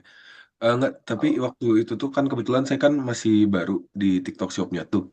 Terus belum pernah ada eh, buka apa, belum afiliasi terbuka. ketika Kakak buka toko itu kan ada mencentang-centang persetujuan ya. Iya. Nah, itu nanti ada poin ya. Nanti ketika seller baru Hmm. buka, nanti afiliator terbuka itu akan terbuka secara otomatis. Jadi semua fitur-fitur yang disarankan oleh TikTok itu akan dibuka. Nah, makanya perlu disetting manual lagi Kak. Ketika Kakak baru belum pernah setting manual kan ya? Udah, All saya dari udah setting manual, tapi setelah kejadian transaksi yang itu. oh, Iya, siap-siap. nah jadi nggak tahu kenapa itu juga kan, saya tadi sambil iseng buka di bagian apa yang affiliate centernya. Lalu juga saya cek lagi pesanan afiliasi itu belum ada sampai sekarang tuh. Harusnya ada ya. Berarti itu Iya. jangan-jangan bug atau gimana ya. Karena Nah itu beberapa saya. kejadian tuh gini juga Kak. Kayak contoh ya, jumlah antara order afiliasi dengan jumlah yang masuk di seller itu beda, tapi ada potongan-potongan afiliasi gitu ya. Itu sering terjadi juga. Kalau mungkin masih satu dua kedetek, nah mas saya udah ribuan. Kadang eh, tidak terdetek. Nah, nanti itu kalau kejadiannya seperti itu bisa dilaporkan atau bikin banding TikToknya Kak. Nanti bisa diklaim bahwa aku tuh nggak ada masuk afiliasi, ada bukti screenshotnya gitu. Bagian page kakak afiliator gitu ya. Bagian apa pengelolaan afiliatornya di screenshot bahwa di kita loh nggak ada afiliasi masuk gitu. Itu bisa diajukan banding. Jadi emang kadang eh, ada bugnya ya namanya sistem ya. Balik lagi gitu sih Kak. Oke, oke. Ada Berarti soalnya kejadian juga selisih antara oh jadi selisih gitu ya antara jumlah yang masuk di kakak dengan jumlah terpotong gitu ya. iya, soalnya juga kaget kan, maksudnya ngelihat kok potongannya gede banget, pas dicek rinciannya ternyata seperti itu gitu. Tapi itu Nah, berarti seharusnya nggak akan sering terjadi kan ya? seharusnya nggak sering terjadi Hmm. Kak Ya, gitu ya. oke. Biasanya sih terjadi itu pas lagi high musim aja kayak 88, 99 gitu Hmm. lagi ada agenda-agenda biasanya karena saking ininya ya, saking Betul, betul. downnya server gitu ya, kadang bisa tuh. Oke, oke. Tapi bisa Baik. diajuin banding Oke. Kak. Ya, bisa Oh, bisa diajukan diajukan, banding Bang. ya. Ya, berarti Bisa diajukan. better next kalau terjadi lagi langsung ajukan banding ke TikToknya gitu ya. Betul Oh, iya. gitu Kak. Oke, oke, baik. Oke, Makasih terima kasih banyak, Kak Kak. Brian. Ya, sama-sama Kak Brian. Ini ada siapa dulu? Ada Mas Irfan Agung ya. Silakan Mas Irfan Agung.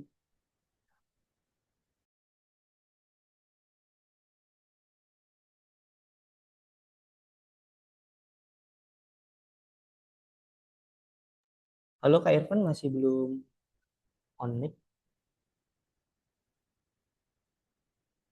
Bentar. Udah bisa.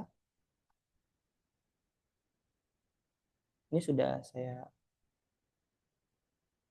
unmute.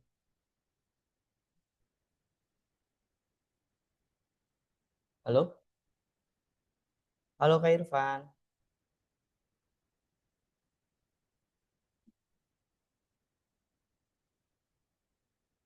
Belum bisa ya Kak Irfan ya?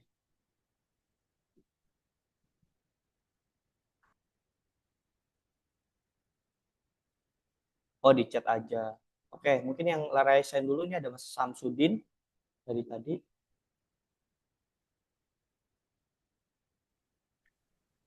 Ya, halo, selamat malam Kak. Halo. Halo ya Kak, selamat malam. Oh iya. Ya Kak, gimana Kak? Ini Kak, ini kan saya kan ada rencana mau ini ya, jualan kayak cemilan gitu, kayak basreng, kayak makan makanan cemilan gitulah. Dulu kan saya kan pernah coba di Meta tuh, tapi nggak, ini kurang efektif gitu. Terus saya mau coba di TikTok gitu, ini. Sebenarnya tipsnya aja, tips buka toko awal gitu, cara optimasinya gimana, terus langkah awalnya seperti apa gitu, kira-kira Oke. langkah awalnya. Oke. Heeh. Langkah udah Mas Samsudin. Iya, silakan. Oke. Langkah paling awal banget, pastikan dulu produknya layak edar. Dalam artian perizinannya lengkap. Contoh, kalau produknya makanan PIRT itu paling minimal.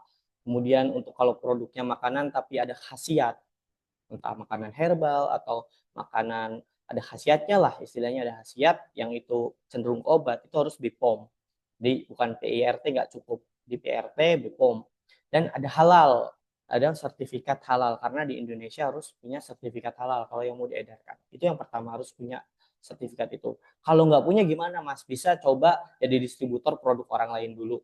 Jadi misalkan nggak punya uang untuk mengurus perizinan seperti itu, misalkan ya Mas, bisa pakai produknya orang lain dulu. Kemudian yang kedua, pastikan mengisi semua form yang ada ketika pembukaan toko. Kadang kita kita itu gini, ketika membuka toko yang penting ada dulu tokonya, nanti kita lengkapi di akhir. Jangan, ketika mau bikin toko dipersiapkan semuanya. Jadi ketika buka toko tinggal input-input aja, nggak dinanti-nanti gitu. Gitu ya Kak Samsudin. Yang pertama, pastikan kesiapan produknya. Yang kedua, pastikan mengisi formulir dan mengisi halaman toko itu secara lengkap, foto produk, deskripsi produk, dan semuanya harus diisi secara lengkap dan detail. Nah, terus yang ketiga melakukan optimasi. Nah, optimasi ini setelah tokonya lengkap, produknya lengkap, perizinannya lengkap, optimasi kayak tadi, melakukan konten. Ya, ada video short, kemudian melakukan live streaming atau live, kemudian melakukan optimalisasi shop tabs, disesuaikan produk per kategorinya. Kemudian yang keempat, melakukan advertisement. Kalau produk baru, toko baru, wajib banget melakukan ads. Tentunya ads-nya yang jangan asal-asalan. Yang aku bilang tadi ada 3 waktu. Kalau untuk awareness boleh di setiap hari. Tapi kalau untuk marketing, nah untuk sebelum live atau pas live, itu untuk konten marketing. Live-nya, jadi nge-ads-nya pas sebelum live sama ketika nge-live. Supaya kita uang ads-nya nggak terbuang percuma. Pas nge-live ada yang nonton. Kayak itu Mas. Jadi ada 3 langkahnya. Gitu ya Mas maksudnya. Kira-kira produknya udah siap belum Mas? Untuk diedarkan.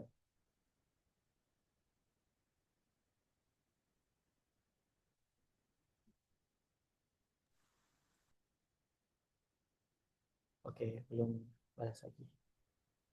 Seperti tadi aku habis acara di Malang tuh ada 200 UMKM yang switching dari offline ke online. Tapi yang bagusnya mereka sudah punya produk dan punya legalitas PRT dan halal tadi gitu ya. Jadi enak ketika switching ke TikTok Shop Iya. langsung coba nge-live gitu Mas. Justru Oke Mas justru Samsudin ya. ya, rencananya produknya produk orang lain, terus kita rebranding itu, Mas. Apa kita juga perlu BPOM juga? Apa persyaratan? Kalau kalau nge-rebranding itu Pak Samsudin perlu ngurus juga karena repacking nanti itu PIRT-nya ada lagi gitu kan.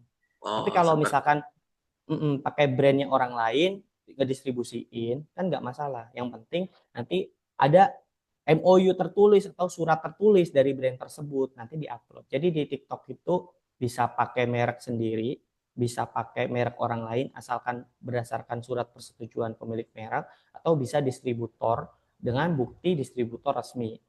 Nah, kayak gitu. Oke, iya ya. Gitu. Oke, paham, Mas. Nanti Ya. kalau nggak ada legalitasnya, meskipun ada beberapa toko, wah aku Mas nggak pakai legalitas, bla bla bla, nggak ada perizinan, gacor, penjualannya tinggi. Nah nanti ada saatnya tiba-tiba tokonya ditutup. Makanya paling enak ya bisnis ikuti peraturan, gitu kan kita harapnya jadi seorang pebisnis yang sustainable gitu ya, bukan hanya Iya, untung sesaat Mas. Iya gitu iya, Mas betul Samsudin. betul betul. Terima Oke, kasih. oke. Ya, Terima kasih ya terima Mas kasih ya, Mas. Samsudin. Ya. Ya sama-sama. Ini siapa dulu ya Mas Ilal.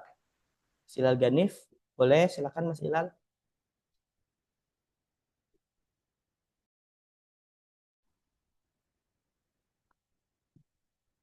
Halo, selamat malam. Halo Mas, selamat malam. Apakah suara terdengar? Suara sudah terdengar jelas Mas. Baik, mau tanya kait yang pembahasan.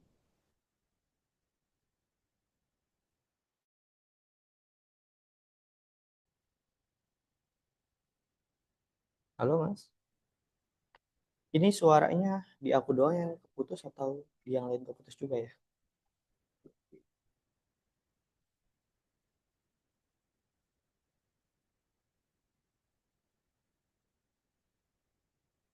Di aku kok terputus ya suaranya ya?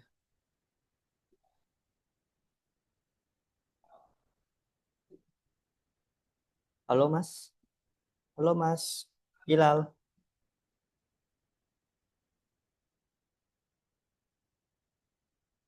Di aku nggak kedengaran Mas Hilal suaranya. Ini sudah terdengar belum? Ah, sudah. Oh ya, sorry, maaf. Selamat malam. Sebelumnya terima kasih udah dapat kesempatan bertanya. Mau melanjutkan pembahasan yang tadi, Mas. Itu kan tadi bilangnya kalau ada beberapa banyak produk, nah itu lebih baik diklasifikasikan dari eh, berbagai toko-toko itu. Kita kan harus membuat toko baru. Nah, apakah itu tidak melanggar ketentuan TikTok? Dan juga eh, kalau emang boleh bisa dikasih tahu caranya gitu buat toko-toko baru gitu. Lebih dari satu maksudnya. Itu aja, Pak. Terima kasih. Oke Mas Hilal. Gini, di TikTok Shop, satu KTP hanya boleh satu toko. Tapi kan kita bisa bekerja sama ya Mas. Nah ini pentingnya komunitas. Yuk kita bikin oh company group tapi di TikTok Shop misalkan. Jadi bukan di real life tapi kita bikin toko yang gede banget tapi macam-macam tokonya.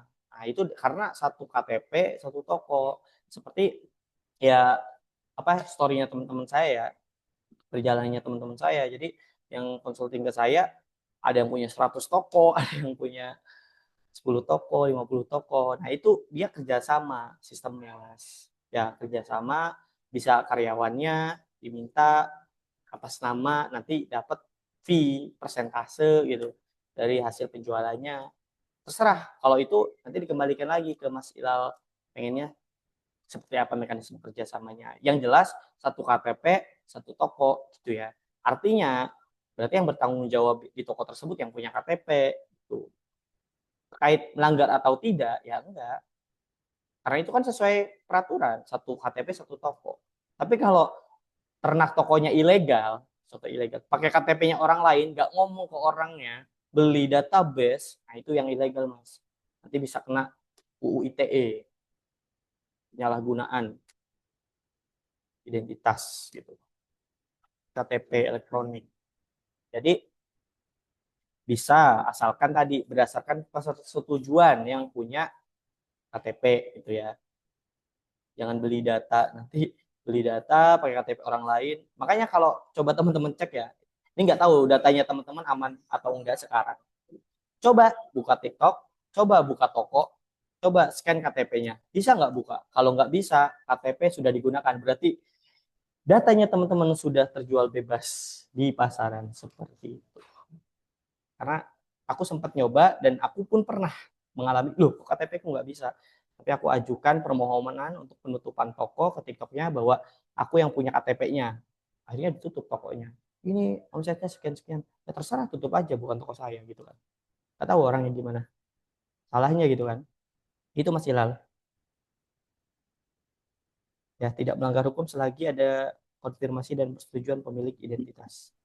Baik, Pak. Terima kasih atas informasinya. Ya, mungkin itu sih jadi keresahan, bingung juga. Apakah boleh kita buat beberapa toko gitu? Ternyata emang harus Ya. KTP beda, dan ya itu harus ada persetujuan juga. Terima kasih, Pak. Nah itu ya sama-sama. Makanya beberapa UMKM itu bikin komunitasnya masing-masing gitu ya. Karena itu tadi bikin company virtual di TikTok. Ya gak TikTok doang sih, Tokopedia, Shopee dan seterusnya. Oke, ini ada lagi pertanyaan dari Mas Febrianto Eka. Boleh Mas? Mas Febrianto. Ya, halo, terima kasih sebelumnya. Sudah ada suaranya, Mas? Sudah ada, Mas. Oke. Aman. Sebelumnya salam kenal semuanya. Saya Febri dari Banyuwangi. Di sini saya mau nanya gini Mas. Sebelumnya saya udah jualan di TikTok Shop sudah cukup lama. Dan untuk saat ini untuk penjualan alhamdulillah untuk setiap bulan itu selalu GMV di atas 1 miliar rupiah. Nah, yang jadi kendala saya di sini adalah untuk sekarang itu untuk iklan itu semua diarahkan ke GMV Max. Nah, sedangkan saya sendiri juga selalu ada budget iklan yang kebanyakan itu sekarang itu terserap ke afiliator saya. Jadi kebanyakan, jadi saya merasa sedikit dirugikannya gini. Saya udah spending budget ads, harapannya itu bisa ada penjualan di toko saya. Tapi untuk faktanya itu justru keserap ke budget ke ini, ke afiliator ya. Dan apalagi untuk afiliator itu rata-rata dia menggunakan konten-konten yang AI, bukan benar-benar konten original yang dibikin sendiri. Gitu. Untuk saya sendiri untuk kategori di fashion, mungkin dari saya itu mungkin bagaimana caranya biar kita untuk ini ya menanggulangi hal seperti itu. Dan juga budget GMV Max bisa terserap ke toko kita sendiri. Terima kasih. Oke, pertanyaannya bagus sekali karena ini Mas Febri juga seperti apa ya, teman-teman yang konsultasi ke saya udah mencapai miliaran ya di TikTok Shop. Ada yang 2 miliar, 3 miliar dan seterusnya. Nah, ini kalau udah di tahap miliaran ya Mas, penjualan udah ribuan, ini jangan lagi pakai afiliator terbuka. Sementara ini masih pakai afiliator terbuka, Mas. Halo Mas, Mas Febrianto. Ya, untuk saat ini Nah, ada yang terbukanya juga Mas. Betul. oke. Kalau udah GMV-nya tinggi ya, nanti pasti akan diarahkan ke GMV Max terus. Nah, supaya GMV Max-nya kepake buat toko sendiri, biar nggak kepake di afiliator terus ya, afiliator terus yang dapat komisi misalkan. Makanya fokuslah di afiliator tertarget. Kenapa? Karena kalau sudah mencapai jumlah yang ribuan, udah miliaran, itu nanti kita harusnya sudah membaca niche market kita di mana, afiliator kita yang cocok seperti apa, sehingga kita berani ngebid apa ya, ngebid komisi tinggi kan biasanya minta 25% tuh, 25% sampai 30% afiliator tinggi. Nah, tapi benar-benar mereka itu penjualannya tinggi juga. Jadi bukan ngasih komisi tapi tersebar dan mereka cenderung ke AI gitu ya Mas ya. Ya, sebenarnya kalau dari saya itu nggak masalah sih Mas. Ketika saya ingin membuka peluang ke afiliator terbuka untuk memasarkan produk saya. Cuma yang jadi kendala adalah sebenarnya harapan saya itu mereka beli sampel dulu atau pengaduan sampel untuk pembuatan konten secara mandiri ya. Tapi kalau sekarang tuh faktanya untuk konten-konten Ya, AI itu sangat digemari dan rata-rata mendapatkan GMV yang cukup tinggi. Otomatis produk saya itu terserbu oleh afiliator yang hanya modal produk AI gitu loh, konten-konten AI. Jadi saya merasa udah saya ngeluarin budget ini ya, komisi fee, saya ada budget GMV Max, otomatis yang terpush adalah konten-kontennya mereka. Itu yang menurut saya masih kurang fair ya untuk sekarang.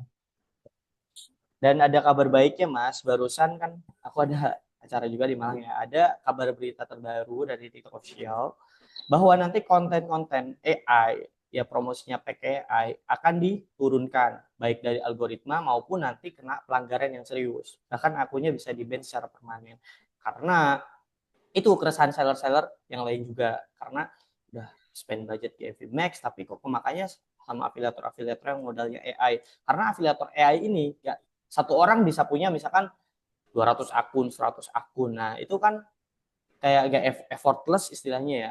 Effortless tapi kok budget kita keambil terus sama mereka. Lebih baik kan yang real human dan kita ngasih rezeki lah ke mereka. Istilahnya kan seperti itu Mas. Ya, Itu nanti ya Mas ya, dimulai November ini ya, mulai November all yang pakai AI, yang full AI, konten full AI, algoritmanya akan diturunkan. 2026 akan di full ban. Nanti makanya sekarang kalau Mas Febrianto amati, bahkan ya bukan AI doang, afiliator yang hanya menampilkan produk aja, jadi hanya review produk tanpa muka ya, tanpa orang, itu nanti juga akan diturunkan algoritmanya. Makanya kalau coba amatin deh konten-konten para influencer ya, influencernya TikTok, akan jelasin bahwa nanti penggunaan atau afiliator produk-produk ini akan diturunkan kalau bisa ada humannya. Banyak orang juga influencer yang lagi apa ya, membumingkan kabar tersebut karena itu langsung dari TikTok official bocorannya. Bahkan kalau Masnya coba cek TikTok official juga menunjukkan kabar seperti itu. Oke, kalau untuk Nanti gini Mas, kalau langkah kita buat sebelum itu update dari pihak TikTok sendiri ya, untuk kita agar lebih bisa memenangkan algoritma itu bagaimana? Karena yang Oke, saya di sisi lain ya, yang jadi kendala itu ketika produk itu dipromosikan menggunakan AI, justru produk itu tidak sesuai dengan relevan produk kita. Bahkan kadang lebih bagus segala macam, otomatis ketika ada orang beli, itu yang kebanyakan tertipu dari produk konten AI gitu loh. mungkin antisipasinya untuk sekarang ya sampai benar-benar sistemnya di launching sama TikTok, antisipasinya ya di pengaturan seller di pengaturan afiliatornya, misal di jumlah followers kita atur misalkan untuk apa namanya, kan kalau AI biasanya emang view-nya tinggi tapi biasanya misalkan followernya rendah atau seterusnya lah, itu bisa diatur di bagian afiliator center. Atau kalau emang benar-benar nggak mau dipromosikan oleh AI, ya udah kita targetnya di itu aja, di apa namanya, afiliator yang tertarget, karena kalau afiliator tertarget biasanya human karena dia main di personal branding juga gitu sih. Oke, baik. Terima kasih Mas untuk jawabannya. Siap Mas Febrianto, boleh nanti diskusi-diskusi kalau ada kendala juga gitu. Produknya kalau boleh tahu apa ya Mas ya?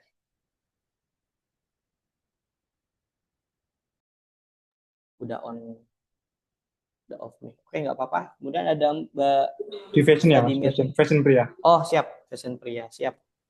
Keren Mas. Oke, Ini thank ada you. Vladimir Justin. Vladimir Justin, ini Mbak atau Mas ya? Vladimir Justin.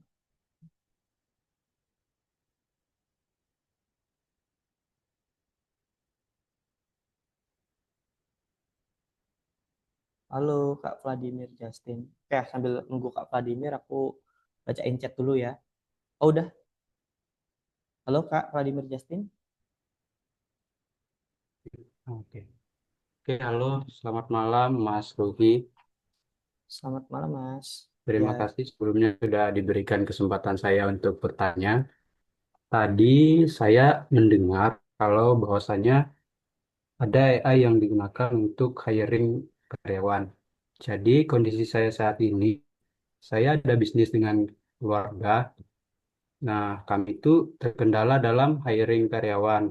Kalau di TikTok Shop sendiri, saya sebagai afiliator produk orang lain tapi bukan produk kami. Nah, jadi di sini saya mau bertanya bagaimana cara penggunaan AI tersebut, kemudian mekanisme kinerjanya itu seperti apa, lalu seberapa efektif AI tersebut dalam hiring karyawan. Terima kasih.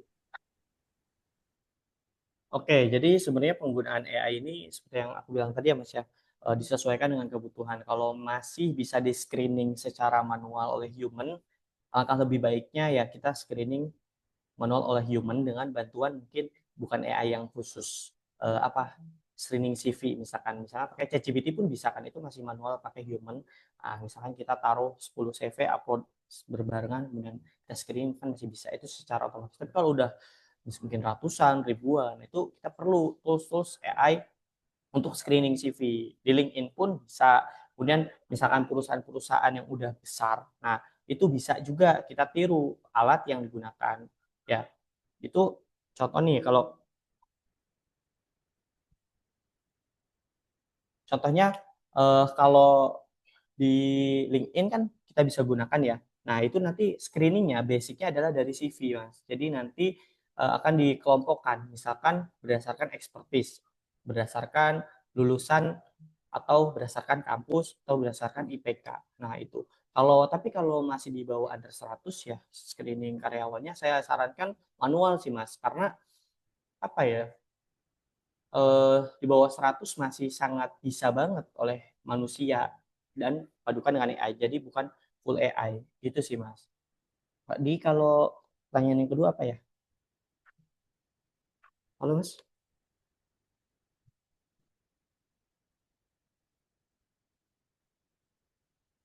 Halo. Pertanyaan yang keduanya itu seberapa efektif tadi, Kak? Oke, kalau ngomongin seberapa efektif, kalau kita ngomongnya udah ribuan ya sangat efektif ya Kak. Karena Oh, gitu. kita nggak perlu baca satu-satu CV-nya, tapi nanti langsung muncul. Jadi kita tinggal masukin di website atau di prompt AI-nya itu yang sesuai dengan kategori yang kita cari itu seperti apa kita masukkan. Nah, nanti dia akan screening CV dan merekomendasikan CV yang sesuai dengan prompt kita. Gitu ya. Jadi sangat efektif, Mas. Misal kita harus baca satu-satu 1000 file, ternyata ini sudah aku gunakan bukan hanya di CV. Aku kan sering beberapa kali jadi juri lomba lomba ini ya, lomba bisnis plan atau esai atau LKTI ya, lomba level mahasiswa ya, lomba mahasiswa, lomba karya tulis ilmiah. Kadang pesertanya ada 500 karya, berarti 500 karya. Aku harus screening 500 karya dalam waktu misalnya 1 minggu. Itu 500 karya LKTI, aku harus cari satu-satu jurnalnya, cocok nggak jurnalnya, aku harus cari satu-satu apakah ini beneran kebaharuannya, apakah dibuat-buat, itu akan lama banget. Aku bilang 500 karya kalau manual 1 bulan, tapi kalau pakai AI 500 karya dalam waktu 1 minggu itu akan sangat mungkin. Nah, jadi memudahkan kita. Tentunya balik lagi harus fondasi awalnya kita kuasai dulu, disesuaikan, dicek lagi gitulah istilahnya, Mas. Karena nanti juga di rekrutmennya pastikan dicantumkan CV harus dibuat APS misalkan. APS itu nanti terbaca oleh sistem, terbaca oleh komputer. Karena kalau nggak ada warning itu, calon karyawan ngirimnya misalkan CV kreatif yang terlalu banyak gambar-gambarnya, terlalu dekoratif, akhirnya nggak terbaca oleh AI. Itu nanti kasihan.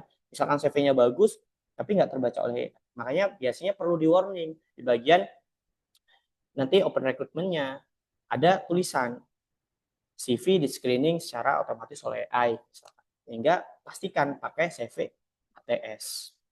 Gitu ya, Pak.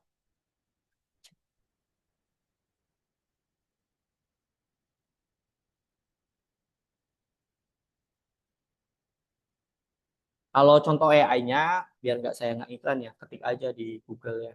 AI screening CV. Sangat banyak sekali, Pak. Ada yang subscription berbayar, ada yang gratis.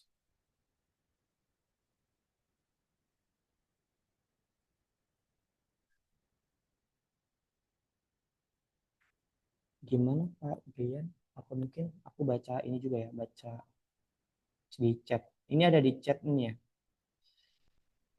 Aku baca di chat tadi, oh sampai sini. Mas, Mas dari Muijal Gani Viantoro. Mas kemarin rating toko TikTok saya kurang dari 3 akibat ulasan pembeli yang ngawur. Cara cepat menaikkan rating TikTok gimana ya Mas? Ya pertama ya pastikan dulu ya yang rating 3 itu kenapa, ditanya alasannya. Kalau emang udah nggak bisa dikomunikasikan ya bisa ngajuin laporan juga ke TikTok. Misal nih kita udah mengirimkan barang yang sesuai, eh, kemudian barang yang diterima juga sudah sesuai. Klien ngasih rating 3 tapi nggak ngasih video unboxing, nggak ngasih foto atau video ketika dia unboxing atau ketika dia menggunakan, cuma bilang rusak aja misalkan. Nah, itu bisa kita laporkan biar mungkin ditinjau juga sama si TikToknya, sehingga nggak kita doang seller yang dirugikan, bisa jadi nanti dia sebagai pembeli di ban, nggak bisa belanja lagi di TikTok kayak gitu Mas Ijal. Maaf join di pertengahan untuk mengoptimalkan AS di era JMV Max gimana, karena kita ada budget itu juga bisa diserap afiliator kita. Iya Mas, jadi udah dijawab ya tadi yang Mas Febri ya, JMV Max-nya diserap afiliator. Jadi diutamakan dulu kalau emang udah tinggi ininya JMV-nya, kalau bisa pakai afiliator tertarget supaya nggak sembarangan afiliator bisa pakai JMV Max-nya kita itu. JMV Max kalau bisa ya tadi disesuaikan waktu-waktunya.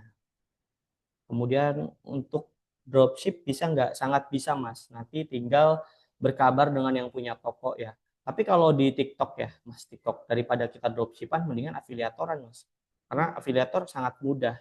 Cuma modal konten kita bisa jual barang apapun yang ada di TikTok Shop. Daripada dropship loh ya Mas. Lebih worth it afiliator. Cairnya juga lebih mudah kalau dropship, istilahnya apa ya, 2 kali kita kerjanya dengan afiliator. Makanya sebenarnya program afiliator ini adalah terinspirasi dari program dropship, cuma dipangkas alurnya supaya lebih mudah dan lebih worth it untuk kita gunakan. Maaf Pak izin. Oke, terus apa lagi nih? Pengguna Zoom. Pak boleh minta nomor WhatsApp? Boleh. Ada di akhir slide nomor WhatsApp saya, nanti saya ketikkan. Kemudian saya baru mulai dari Zaki Mufta. Saya baru mulai affiliate. Apakah ada saran untuk saya agar bisa grow akun saya? Konten yang saya buat belum pernah FYP. Nah, perlu adanya ciri khas Mas dan konsisten. Jangan ganti-ganti terus kontennya. Dan kalau bisa nge-reviewnya lebih niat. Jangan aku nyoba, jadi gini, jangan niru orang yang kontennya simple tapi view-nya tinggi. Tapi kalian nggak tahu ketika dia belum tinggi kontennya seperti apa. Jadi ada beberapa orang ketika akunnya udah tinggi, jumlah view dan lain-lainnya, kontennya lebih simple. Nah, jangan langsung niru itu. Langsung niru ke konten yang simple. Cobalah di konten yang effort. Ada storytellingnya, misalkan ada ciri khasnya dan seterusnya. Itu kalau mau jadi affiliate. Jadi nanti teman-teman di 2000, sebenarnya mulainya November sampai 2026 ke depan, itu nanti afiliat atau afiliator ya, itu konsepnya bukan promosi produk, tapi personal branding baru promosiin produk. Kalau dulu mungkin affiliate cuma ini guys pakai mouse ini, harganya murah dan kualitasnya bagus. Enggak, tapi aku seorang mahasiswa ketika menggunakan, jadi ada storytelling, jadi mainnya di personal branding yang diarahkan ke produk nanti kayak gitu teman-teman. Makanya konten-konten yang cuma nampilin produk, next algoritmanya akan diturunkan. Halo Kak, saya punya bisnis kuliner, gimana caranya bisa memakai TikTok Go? TikTok Go atau TikTok Shop itu nanti yang jelas harus perizinannya lengkap, dan kalau bisa bisa dikirim jarak jauh ya, jangan, ya setidaknya tahan 1 minggu gitu ya, 1 atau 2 minggu, jangan yang sehari basi gitu ya. Kemudian makasih Kak. Ini ada dari Haditya Nugraha. Mas, apakah sudah dapat info tentang AI Agi dan apakah sudah bisa dicoba pakai AI Agi? Aku belum dapat info, tapi coba, kalau mau coba nggak apa-apa kalau sesuai dengan core bisnisnya. Kalau aku nyoba yang aku butuhkan di usahaku. Pak, terima kasih atas materinya. Saya masih belum paham TikTok Shop, penjualan stagnan, iklan GMV Max. Ini dari Marta Marta. 1 hari 100.000 cepat habis. Apakah ada terima konsultan? Oke, aku sebenarnya terima aku jadi konsultannya toko TikTok Shop karena aku certified trainer. Tapi khusus teman-teman di BBKA full gratis ya. Kalau mau konsultasi silahkan di nomor WA saya. Kemudian, apa ada racikan khusus supaya konten kita viral dijangkau ke target pasarnya? Karena kadang-kadang konten saya yang nonton tidak sesuai dengan target pasar. Ya, ada, jawabannya ada. Ya, pertama harus konsisten posting, kemudian punya niche market, dan ketika posting ya disesuaikan jamnya. Ada 3 waktu posting, pagi, siang, sama malam. Pagi jam 6 sampai jam 8, siang jam 12 sampai jam 1, malam jam 18 sampai jam 21 gitu ya. Jadi disesuaikan waktu yang nontonnya kira-kira jam berapa untuk kontennya. Suaranya nggak mungkin bisa.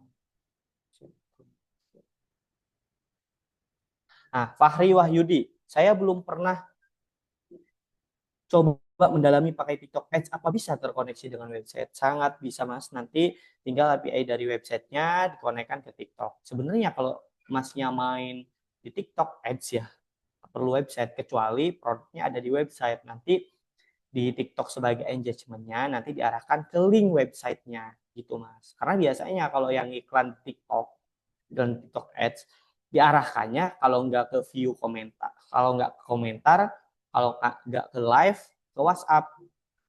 Jadi WhatsApp, live, sama komentar itu kalau di TikTok. Jarang sih yang ngarahin ke website karena kalau corporate di TikTok mainnya bukan selling tapi branding. Kalau produk baru mainnya selling gitu Mas. Jadi jarang yang pakai website. Karena kalau website biasanya kan perusahaan B2B targetnya. Nah, biasanya jarang sih yang dari TikTok. Main perusahaan kalau di TikTok mainnya awareness terus. Pak Ruhi Asandi punya WhatsApp, punya. Instagramnya @ruhiasandi. Lujhan, kalau masih skala kecil mungkin lebih baik gunakan ChatGPT sebagai partner dalam sih, jadi punya apresiasi. Betul tadi ya tentang CV. Terus Yudi Fruta Gelato, Mas, gimana strategi menggunakan AI agar kita bisa memenangkan persaingan B2B? Ya, sebagai pebisnis, kita harus tahu fundamentalnya di bisnis B2B kita dulu. Nah, nanti cari AI yang sesuai dengan kebutuhan kita.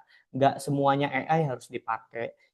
AI sesimpel ChatGPT aja itu bisa worth it banget kalau teman-teman paham fungsinya dan paham kebutuhannya di bisnisnya, memenangkan persaingan B2B.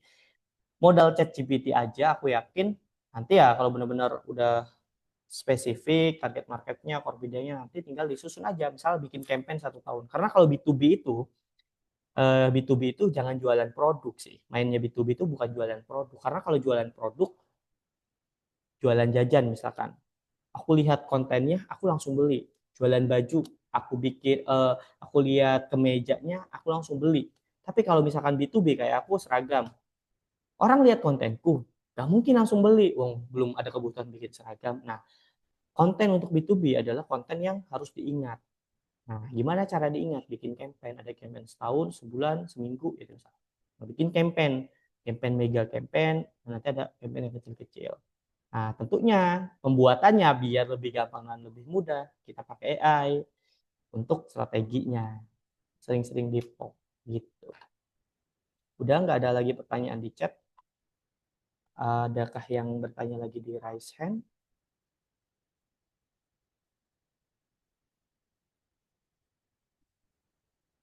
Lujan ini nanya ya, secara pribadi, Mas Rui ada info lomba lagi tentang bisnis planner atau jenisnya tadi boleh diinfokan Mas? Sangat banyak Mas, cek di Instagram bisnis plan, lomba bisnis plan gitu.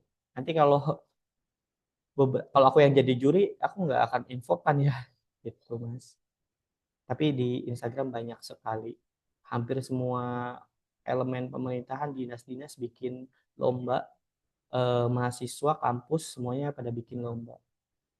Karena bentuk dari salah satu sebagai apa ya, bentuk kepeduliannya terhadap penelitian dan pendidikan. KD Kediri, saya bukan coach Mas, masih sama-sama belajar. Saya tulis kontaknya ya.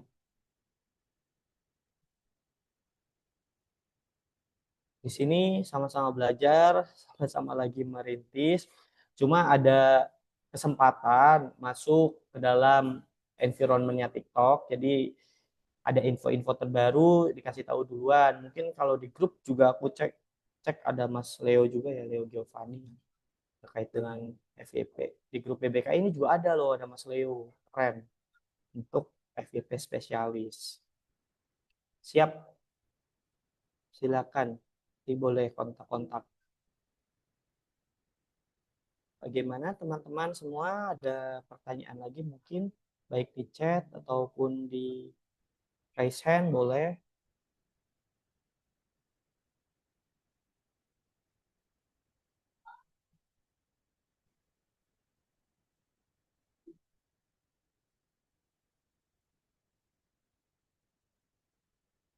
Gak ada ya?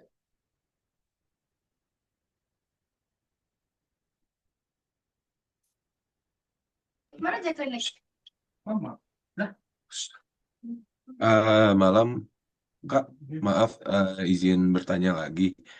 Kebetulan saya tuh tadi kan udah sedikit dimention sama Kak Rui Asandi soal pendaftaran menggunakan KTP. Nah, itu tuh kan ada pilihan di awal, daftar menggunakan KTP atau menggunakan NIB. Itu sebenarnya lebih baik pilih yang mana ya, Kak? Kalau sudah punya badan usaha, saya sarankan pakai NIB, Kak. NIB kan nomor induk perusahaan. Nanti ke depannya kakak nggak bingung. Kalau sewaktu-waktu tokonya ternyata, wih, omsetnya gede ini. Nah, nggak bingung di pajaknya. Karena ada kasus ya, klien saya awal nggak pakai NIB, nggak punya NIB, nyaman. Karena aku udah sempat sarankan, diurus bro pajaknya. Karena nanti kalau ada waktunya kamu besar, tiba-tiba dapat surat cinta gitu ya, dapat surat cinta, bingung.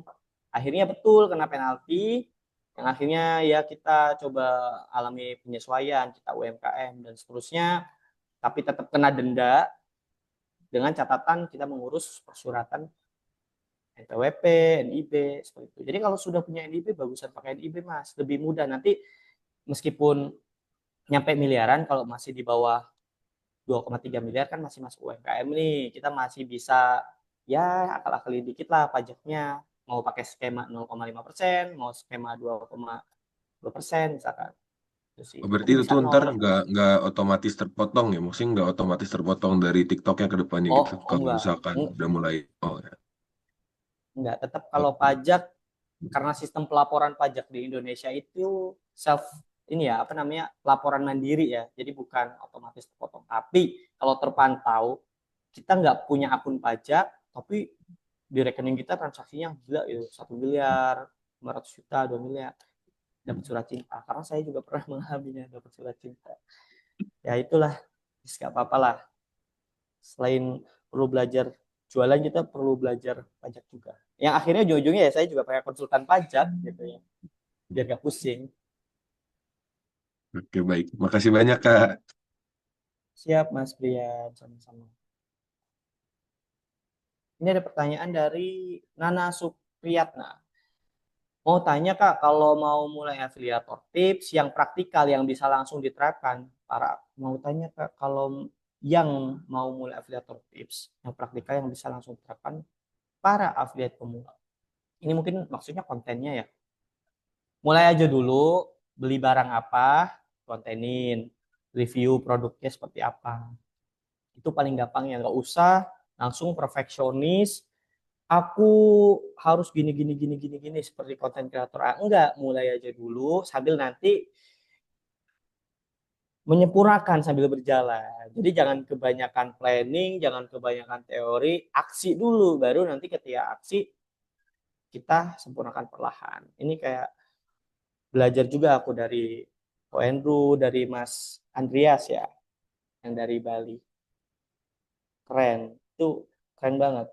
Jadi sebagai perintis, aku juga perintis, harus take action, nanti halu-halu sambil kita ini ya sesuaikan kebutuhannya apa. Kamu tanya konten AI tapi dikasih label konten mengandung AI, aman nggak kak di TikTok? Tetap kak, nanti algoritmanya yang menggunakan AI, full AI ataupun kolaborasi dengan AI atau separuhnya AI, tetap nanti algoritmanya akan di push down, akan diturunkan. Jadi balik lagi, kak, teman saya pakai AI sekarang tinggi. Nah itu mau jadi penjual yang berkelanjutan atau yang cuma tren di waktu tertentu. Kalau aku sih mendingan ngikuti peraturan sehingga kalau ngeles gitu, nggak hanya di waktu momen-momen tertentu aja kita dapat info. Sebenarnya orang yang pakai AI kan emang mempermudah, tapi kan perlu digarisbawahi penggunaan AI juga harus ada batasannya. Kalau sebatas di planning, kemudian eksekusinya nggak pakai AI, masih oke sih kalau menurutku. Gitu. Jadi harus tunjukin muka ya Kak. Iya, karena nanti next akan mengalah ke personal branding. Jadi affiliate bagus. Yang sekarang masih affiliate cuma nampilin produk, fungsi produk itu akan lebih bagus ya setelah November ini. Coba berani tampil muka kalian ya. Gitu. Betul. Jadi harus pakai muka sekarang. Karena zamannya eye recognition-nya udah ke face ya, face recognition. Gitu. Ini ada pertanyaan lagi. Terima kasih Kak Yusuf. Terima kasih Kak Yoga. Sukses juga untuk Kak Yoga.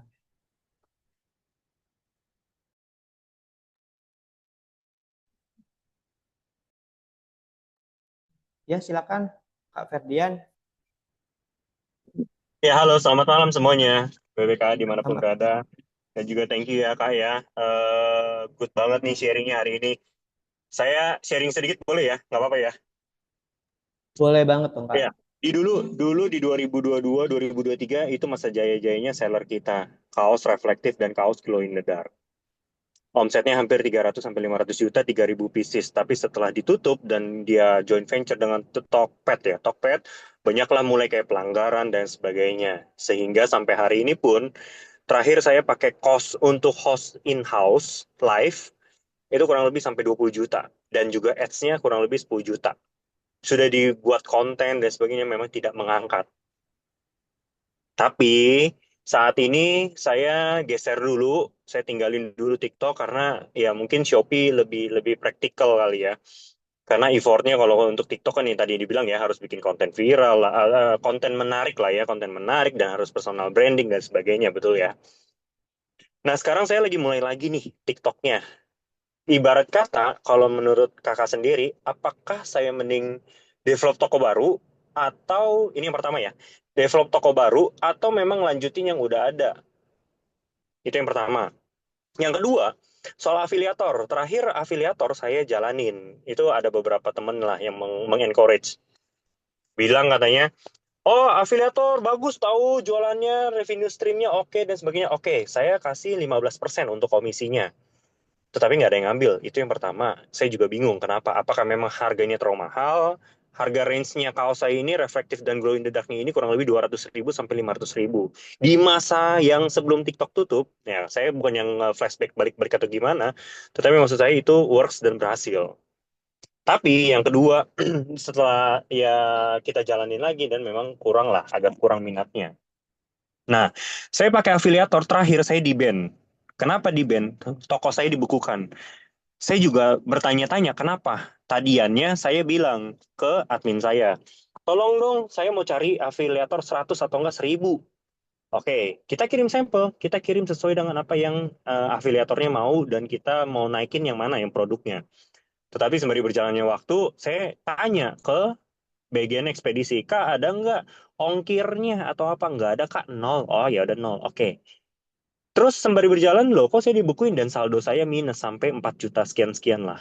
Dan saya nggak notice, admin saya baru notice, Pak Ferdian ini toko kita dibukuin dan kita nggak bisa jualan sama sekali. What the?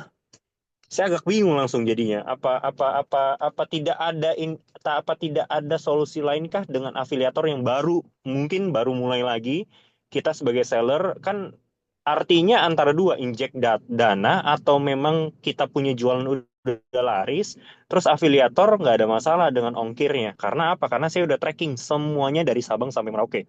Bahkan sampai Medan aja itu ongkirnya 120.000, ada yang 50.000, ada yang ke Jawa Barat 60.000, 80.000. Kayak apakah gimana kalau menurut kakak sendiri yang udah berpengalaman di TikTok sendiri ya? Apakah memang saya nggak tahu apa memang setriki itu atau memang sayanya yang nggak paham untuk cari tahu atau gimana? Karena yang pasti kan kita sebagai pengusaha dan seller maunya kan cuan. Kalau misalnya kita kirim sampel pun itu pun belum mengaransi untuk berjualan, betul nggak, Kak? Tapi maksud saya di sini kita bisa hitung-hitung yang di mana oh ya mungkin kita bisa nih coba misalkan budgetin 100 dengan kategori GMV-nya segini atau mungkin daya pembelinya per GMV segini dan sebagainya ya. Saya nggak tahu nih apakah berubah atau memang sama atau gimana gitu, Kak. Itu sih dua pertanyaannya. Yang pertama mengenai apa dengan saya harus begini toko baru lagi aja, mending di develop atau mungkin ya lanjutin aja tapi ya gimana gitu kan caranya atau yang pertanyaan kedua adalah yang mengenai afiliator. Bagaimana kita ya bukannya pinter-pinternya kita ya, tapi maksudnya parameter apa atau memang yang kakak jalanin atau yang memang bisa disuggest, oh ya nih kurang lebih seperti ini boleh dicoba atau A/B testing lah dan sebagainya. Gitu, silakan Oke, Kak. Mohon maaf. oke, siap. Pertanyaannya bagus banget dari Mas Fadian. Yang pertama ya tadi soal switching TikTok tiba-tiba sepi terus ke Shopee. Mungkin di waktu itu ya yang lagi tren adalah produk di TikTok itu produk-produk yang murah. Jadi kan kayak parfum 20.000 dapat 5 botol. Ini apa namanya celana 50.000 dapat 3 misalnya seterusnya. Nah, ketika kakak switching di Shopee masih lagi high-nya apa lagi tinggi-tingginya apa harga-harga barang yang lagi oke karena dia emang lagi jadi trendsetter marketplace atau e-commerce ya. Nah, sekarang nggak, nah itu yang lagi dikejar sama si TikTok supaya yang naik bukan produk yang murah. Justru ketika kakak switching sekarang ya 2025 maupun 2026 ini langkah yang tepat karena si TikTok sendiri sudah mulai men-take down konten-konten AI, men-take down promo-promo yang overclimb kayak tadi 20.000 dapat 5 botol, 20.000 100.000 dapat 6 kaos misalkan itu lagi mulai dikurangi dia mulai ke main ke yang level-level yang mahal kayak tadi produknya mungkin 300.000, 200.000. Nah, kalau switchingnya sekarang udah oke, Kak. Ini yang kedua, bikin toko baru atau toko lama. Kalau toko lamanya sudah sering kayak dulu ya pernah ke band dan lain-lain, karena algoritmanya di TikTok itu selalu update. Makanya TikTok itu sebenarnya ada komunitasnya, seller center. Jadi bisa di WhatsApp cari ya komunitas namanya seller center. Nah, itu bisa kita join di sana karena akan selalu ada update peraturan terbaru karena itu dari keinginan customer. Jadi setiap bulan bahkan beberapa quarter itu beda-beda peraturannya nanti. Ada yang di take down, seterusnya. Mungkin ketika kakak ngirim sampel terlalu banyak, terus harganya mahal, kemudian gratis ongkir, diidentifikasi itu sebagai apa ya? Fake ya, fake afiliator. Istilahnya biar terkesannya kakak ngirim banyak sampel ke orang. Jadi bisa jadi pada saat itu peraturannya fake afiliator sehingga kena itu tadi pembekuan. Cuma kalau misalkan nih, kan ada ya peringatan-peringatan, ada pelanggaran-pelanggaran. Kita nggak melakukan semua itu kakak bisa ajukan banding. Tapi kalau saran saya, better bikin toko baru. Kenapa? Toko baru akan lebih mengikuti peraturan yang baru. Sehingga tidak ada riwayat. Riwayat, apa ya, noda yang ada di toko tersebut. Itu sih. Kalau dari aku bikin toko baru dan selalu mengikuti update. Tapi kalau sekarang produknya mahal ya, kategorinya mahal ya, eksklusif lah, aku ngomong eksklusif. Main di TikTok sekarang, ini switching yang bagus Kak. Kenapa? Karena di Shopee sekarang adminnya udah tinggi gila-gilaan. Kemudian ada switching ke TikTok Shop, ya, switching ke TikTok Shop. Cuma apakah selamanya kita di TikTok Shop? Tentunya enggak. Ya, saranku nanti kelanjutannya kalau emang produknya mainnya di eh, kelas-kelas middle gitu ya, mulai beralih ke website store sendiri, bikin website sendiri sebagai tempat penjualan. Nah, jadi adapun e-commerce, sosial media itu hanya sebagai engagementnya aja untuk mengarahkan ke websitenya kakak gitu. Jadi sekarang ngikutin tren nggak apa-apa perkembangannya. Kayak di TikTok Shop sekarang lagi tinggi, coba karena si TikToknya juga mengusahakan jangan produk-produk yang aneh-aneh yang laku di pasaran. Parfum 20.000 isi 5, klaimnya bisa tahan 12 jam dan seterusnya kan overclaim. Nah, itu nanti lagi di take down gitu kan. Karena kalau di TikTok bedanya dengan e-commerce atau sosial media lain, ada dua algoritmanya. Ada manual sama sistem. Nah, by sistem mungkin lolos, by manual belum tentu. Mungkin di sistem kakak ngirim ke banyak afiliator lolos, tapi by manual kok orang ini seller tapi kok ngirim sekaligus banyak ya, gitu sih Kak. Tapi yang paling penting kalau kita nggak merasa kena pelanggaran bisa mengajukan banding. Emang lebih ketat ya? Iya, karena basisnya shop entertainment.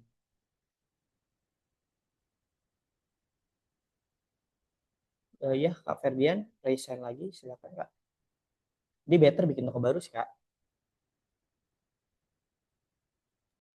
Ya oke, terima kasih ya Kak ya atas masukannya dan juga teman-teman semuanya. Mungkin saya juga share sedikit.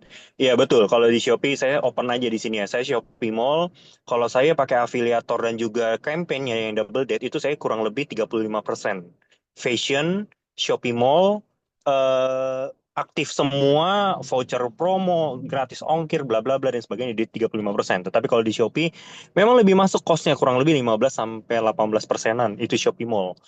Nah, tapi maksud saya, sorry, mallnya TikTok ya. Tapi ya itu, mungkin kendala saya adalah saya belum riset banyak lagi, saya belum utak-atik lagi, dan sekarang lagi masih ads 1 jutaan ngecek untuk GMV Max-nya TikTok. Tapi ya nanti kalau misalkan ada diskusi lebih lanjutnya, mungkin saya ngobrol-ngobrol lah ya sama kakak sendiri lah ya. Boleh Kak. Boleh ya? Siap, siap, siap, aman Kak.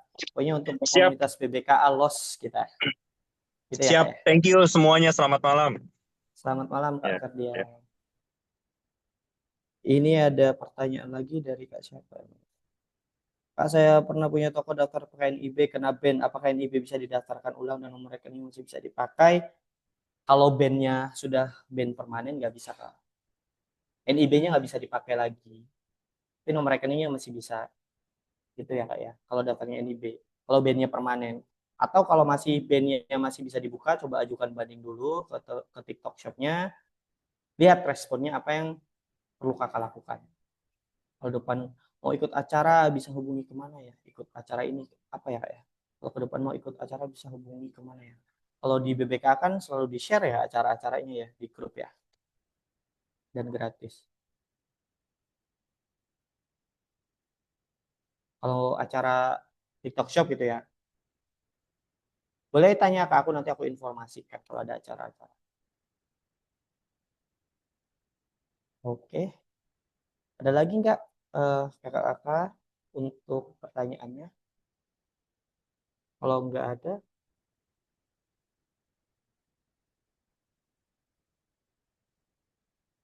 untuk yang WA sebentar ya, nanti saya balas habis sesi Zoom kali ini nanti. Aku balas dan aku save teman-teman semua. Yang ada di Surabaya boleh kita meet up juga ya, ketemu-ketemu ngopi. Yang lain kayaknya udah ketemu nih, yang di Jakarta, yang di Bali. Surabaya belum nih. Ada nggak nih yang Surabaya? Ada nggak di sini yang Surabaya?